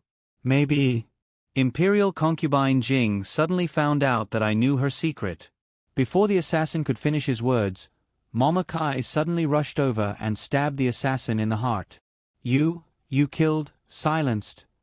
After saying this, the assassin's eyes rolled back and his body tilted to one side, falling into a pool of blood. Mama Kai was so shocked that she took a few steps back and fell straight to the ground. I didn't. It wasn't me. I didn't kill anyone." She really didn't want to kill anyone. She didn't rush over on her own. Her knees seemed to have been hit by something and she fell toward the assassin. Before she could react, a knife appeared in her hand. Then the knife was stabbed into the assassin's heart. Gu Jiao squatted down and used her fingertips to check the assassin's neck. She stood up and said, "He's not breathing." Empress Dowager Zhuang frowned and said, "Hurry up and get rid of him. Wipe the door clean for me. Don't leave a single drop of blood. I hate the smell of blood." Yes. Eunuch Qin hurriedly asked the eunuchs of Rancho Palace to take the assassin's body away and asked the palace maids to clean up the scene. Mama Kai was confused by this series of events. She had never seen such a shameless operation. Her mind was in a mess and she couldn't think at all. She could only defend herself. "Your Majesty, I didn't kill anyone. Believe me. That knife isn't mine," Gu Jiao said. "You saw it. If it's not yours, then whose is it?" Eunuch Wei said, "Yes. If it's not yours, then whose is it? I also saw it." Granny Kai glared at him coldly. "Wei, have you forgotten which side you are on again?"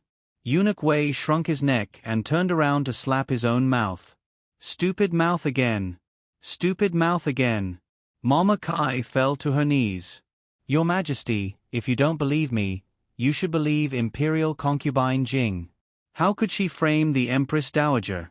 Imperial Concubine Jing is kind-hearted. She wouldn't do such a thing." A complicated feeling flashed through the Emperor's heart. He and Imperial Concubine Jing grew up together, so he knew very well what kind of person she was. She couldn't even bear to kill an ant and always repaid evil with good. Even when Empress Dowager Zhuang drove her out of the palace, she never complained about the latter in front of him. Not only that, but she also tried to persuade him to reconcile with Empress Dowager Zhuang. How could she do such a terrible thing? Moreover, no one would send an assassin to do an assassination and then catch the assassin with great fanfare. According to the assassin, he knew Imperial Concubine Jing's secret, and Imperial Concubine Jing only realized it after she sent him out. That was even more ridiculous. How could someone as innocent as Imperial Concubine Jing have a secret? No, she did have a secret. A secret with Gu Chao. The Emperor suddenly became irritated. He was furious when he thought about how Gu Chao almost became his father. He didn't know if it was because he was angry, but he suddenly found Mama Kai an eyesore. "Your Majesty." Mama Kai looked at the emperor nervously. The emperor frowned. "Detain Mama Kai and interrogate her." He used the words detain and interrogate with great distrust. One had to know that the emperor used to listen to imperial concubine Jing's every word without any doubt. He even regarded imperial concubine Jing's confidant as his own. But now, he was treating Mama Kai as a suspect. Eunuch Wei was shocked. "Your Majesty?" The emperor didn't pay attention to anyone else. He flicked his sleeves and left irritably. Empress Dowager Zhuang and Gu Jiao returned to the bedchamber. In the backyard of the sleeping chamber, the corpse that was supposed to be disposed of sat up with a swoosh. He wiped the mud off his face and removed the blood bag in his arms. He raised his eyebrows and smiled. "My acting skills are not bad, right?" Gu Jiao said faintly. Not as good as me." Gu Chengfeng. The latest chapter of this book isn't finished yet. For more exciting content, please scan the QR code below to download the app. Novels are updated at a faster rate. Millions of novels are free to read. Novels with content that can't be found online are available here. https://www.zhbqg.com/896428226/111211400. HTML Genius memorized the website's address in 1 second. www.zhbqg.com Biku Pavilion's mobile reading website. zhbqg.com.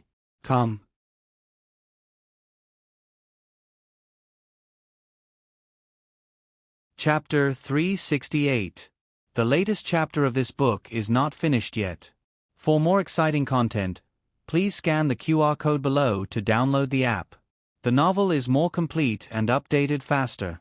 Millions of novels are free to read. There are novels with connotations that can't be found online here. "Who is this silly boy?" Empress Dowager Zhuang asked casually. Gu Chengfeng then realized that Empress Dowager Zhuang had also come over and was standing behind Gu Jiao. Gu Chengfeng and Empress Dowager Zhuang had met twice. One time was in Bai Shui Alley, and the other time was when he and Gu Jiao were chased by Tang Ming to the vicinity of the palace. Empress Dowager Zhuang killed them as assassins, which made Tang Ming feel relieved. The inspiration to pretend to be assassins and get killed came from Empress Dowager Zhuang. At that time, Gu Chengfeng was wearing a mask, so Empress Dowager Zhuang did not recognize him as Gu Jiao's friend. Gu Chengfeng's face was covered in dirt, so Empress Dowager Zhuang did not recognize him. But in the next second, Empress Dowager Zhuang guessed something. "Oh, the one who went to the marshal's mansion." Were her eyes so sharp? She could guess that. She had changed her voice when she spoke. If Empress Dowager Zhuang did not have this ability, then she had been in the imperial court and the harem for so many years in vain. She glanced at Gu Chengfeng indifferently. "What's your relationship with Jiao Jiao?" Why did it feel like this was a fatal question? Gu Chengfeng looked at Gu Jiao. Gu Jiao hugged the child with both hands and looked on with folded arms. "Ah, this girl, she threw him away after using him. She was too heartless. Empress Dowager." He stood up and bowed. Gu Chengfeng greets the Empress Dowager. "Oh." Jiao Jiao's brother was not a wild flower or wild grass. He would not disturb her holding her little great-grandson. Empress Dowager Zhuang then left without asking why Gu Chengfeng knew martial arts or why he entered the palace.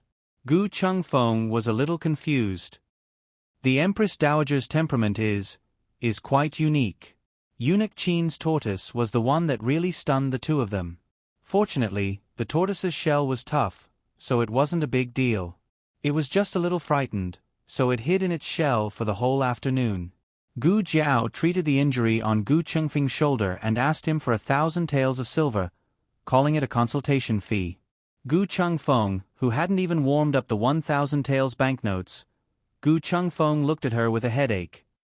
Speaking of which, you would rather give up the imperial edict to save me from the hands of the dragon shadow guard. Could it be that you coveted this 1,000 taels of silver? After all, if he died, his body would definitely be disposed of and she would not be able to get the banknotes. Gu Jiao had a look of disbelief on her face. Gu Chengfeng understood. He suddenly felt a little touched.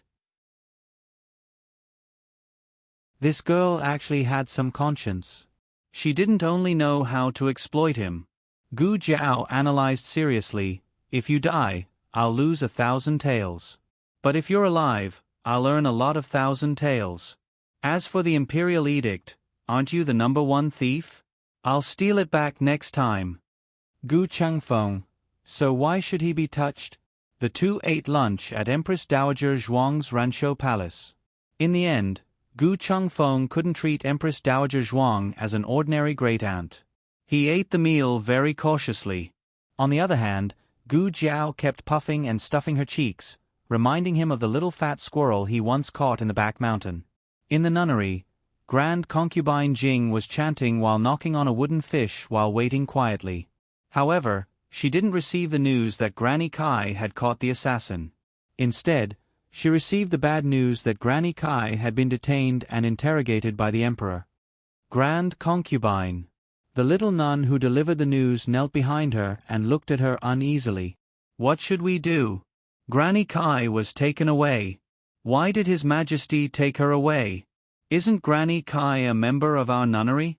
Didn't His Majesty? The little nun spoke a string of grievances in one breath. By the end of it, she even shed tears. The palace had never been able to hide anything. Moreover, a small matter could be described with great detail. There was no need for Ranshou Palace to spread anything. Granny Kai's capture was enough to make people wonder if the relationship between Grand Concubine Jing and the Emperor had truly become tense. Grand Concubine, let's go plead with His Majesty and ask for Granny Kai's release. Granny Kai is old. She can't endure such hardships. The little nun hadn't been in the palace for long, but she'd heard a lot about the torture that was worse than death. After being taken away for interrogation, at least a layer of her skin would be peeled off regardless of whether she got anything out of the interrogation. She was worried. She was also afraid. She was afraid that this huge building would collapse and crush her to death. Night fell and the nunnery was silent. The little nun's sobs gradually melted into the night. Grand Concubine Jing didn't do anything. She didn't even send anyone to inquire about Granny Kai. She just sat quietly in the temple with her palms together as if she was praying to Buddha sincerely, but also as if she was just sitting there. The little nun finally couldn't take it anymore. She'd only heard about the cruelty of the palace, but had never personally experienced it. She ran to Pure Flower's palace while choking with sobs. Let me see His Majesty. Grand Concubine hasn't eaten or drank for an entire day. If this goes on, she'll get sick. She cried very loudly. This was a great taboo in the palace. She didn't know how lucky she was that she hadn't been dragged away and punished by the palace rules. What's the commotion outside? The emperor put down the booklet in his hand and pinched his forehead. Eunuch Wei said in a low voice, "It's the Grand Concubine's little nun." She said, "The Grand Concubine hasn't eaten for an entire day." The emperor's brows furrowed. Eunuch Wei observed his expression and said, "Your Majesty, do you want this servant to go take a look?" The emperor opened his mouth. He actually hesitated. For a moment, he wanted to nod. But then, he was frightened by his own thoughts. In the past, whenever he heard news about concubine Mother Jing, he would immediately put aside his official duties and go visit her. Why was it that he wasn't in such a hurry when she hadn't eaten or drank for an entire day? He shouldn't be like this. He closed his eyes and said, "We will make a trip to the nunnery." Eunuch Wei replied, "Understood." The emperor didn't take the palanquin and walked over with Eunuch Wei. Concubine Jing liked tranquility, so the nunnery was located in a very remote area. Moreover, the construction had been rushed through the night, so the nunnery itself wasn't very big. Now that it was swallowed up by the night, it seemed even more insignificant and helpless. The little nun was pleasantly surprised to see the emperor. "Your Majesty." The emperor didn't look at her and only raised his hand indifferently. The little nun was immediately intimidated by the might of a true dragon. The lights in the hall were lit, and a lonely figure jumped on the paper window. The emperor walked over. Concubine Jing was sitting on the ground alone in the cold hall. She tried to straighten her back, but it seemed that she couldn't withstand the passing of time. Her body was showing a trace of dispiritedness in her old age. The emperor suddenly felt a bit sour in his heart. "Mother." Concubine Jing didn't turn around. She said calmly, "Your Majesty, if there's nothing else, please go back."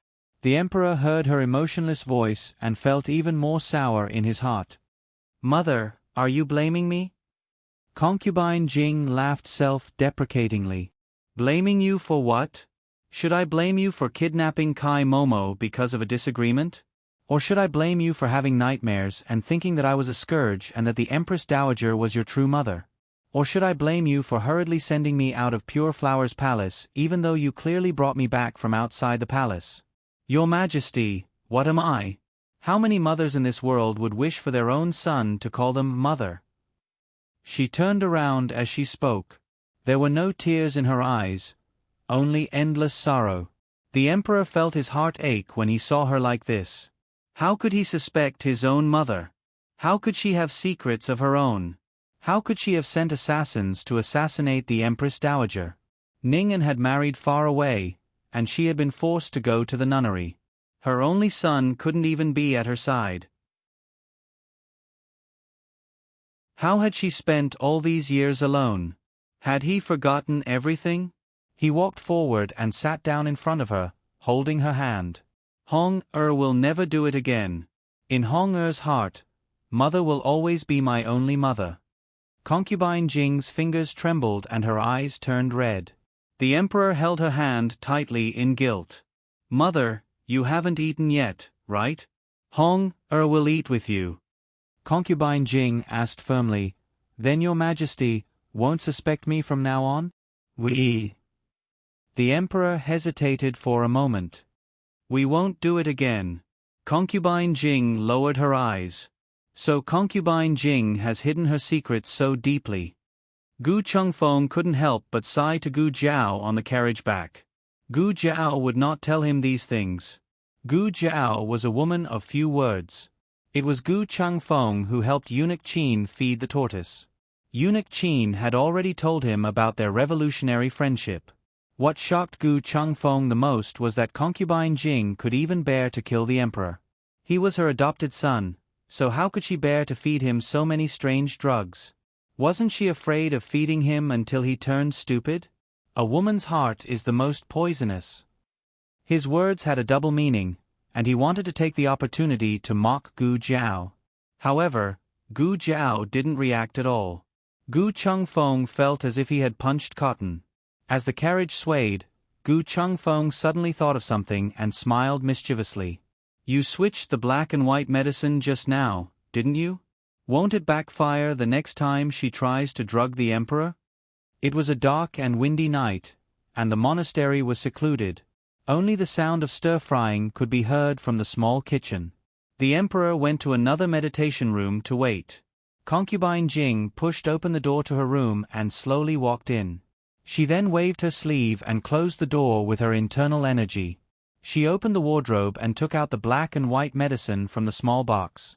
She pulled out the cork of the white medicine bottle and poured out a dark brown pill, which she wrapped in a white handkerchief. She was about to leave when she suddenly paused. Her gaze fell on the small box, where the imperial edict had been placed, and then the two bottles. She suddenly put the pill back into the white bottle and poured out a pill from the black bottle. She took the medicine from the black bottle and went to the meditation room next door. The vegetarian dishes were all served.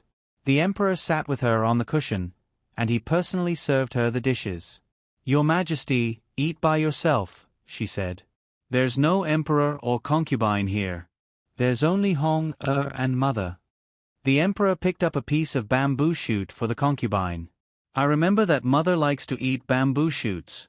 It's not the season now, so there's only pickled bamboo shoots. When the winter shoots come out, I'll have someone dig up a big basket. Concubine Jing said, "How can I eat so much? Your Majesty, this is the mushroom soup made by the concubine herself." The little nun happily presented a bowl of soup. The emperor said, "Mother, you don't have to work so hard anymore." Concubine Jing said, "It's rare for you to come here." The emperor said solemnly, "I'll come here every day. Every day." Perhaps it was because these words touched the concubine's heart, but her expression was no longer as cold. She sighed, picked up the spoon, and scooped a bowl of mushroom soup for the emperor. "You can all leave," she said. "Yes." The little nun and the palace servants gradually retreated. "You can leave as well," the emperor said to Eunuch Wei. Eunuch Wei. "Yes." Only the two of them were left in the room, which was filled with the fragrance of sandalwood. The so-called white medicine and black medicine weren't forced to be fed to him. She only needed him to see her when the medicine took effect and remember her deeply. That was enough. "Drink it while it's hot." She handed the bowl to the emperor. The emperor took a sip and said with a smile, "Mother's cooking is as good as ever. As long as you like it." "Your Majesty, the Empress Dowager has summoned you for a meeting." Eunuch Wei's voice suddenly came from outside. Concubine Jing looked at him with a flicker in her eyes. The emperor's heart ached at her uneasy and reluctant gaze. He said, "I'm having my meal. We'll discuss it another day." "Yes," Eunuch Wei said helplessly. The emperor picked up the spoon and drank the mushroom soup that his lady mother had personally made for him mouthful by mouthful. After finishing the soup, the emperor put down the bowl and held his forehead. "Mother, I'm feeling a bit dizzy." Concubine Jing looked at him gently. "It's all right. Just sleep for a while. You'll be fine when you wake up." The emperor lay on the table and looked at Concubine Jing in a daze. Her smile was in front of him, her voice was in his ears, and her scent was at the tip of his nose. All of this was deeply imprinted in his mind. He wanted to remember this person, but he didn't know why. He just wanted to remember her deeply. In the carriage, Gu Jiao leaned lazily against the wall. "I did change the black medicine and the white medicine, but I changed them back." Gu Chengfeng was shocked. "What did you say? You changed them back? That means, the white bottle is still filled with white medicine, and the black bottle is still filled with black medicine?" Gu Jiao nodded. "That's right." Gu Chengfeng was stunned. "Why did you do that?" Gu Jiao said faintly, "Because my godfather said that there are always people in this world who like to be too smart for their own good." The latest chapter of this book isn't finished yet. For more exciting content, please scan the QR code below to download the app. Novels are updated at a faster rate. Millions of novels are free to read. Novels with connotations that can't be found online can be found here. https://www.zhbqg.com/89642_826/111210271. HTML Genius memorized this website's address in 1 second. www.zhbqg.com Biku Pavilion's mobile reading website. zhbqg.com. You're tuning in to the Narrate and Escape YouTube channel. Don't forget to subscribe and join us on this journey to catch the most captivating stories.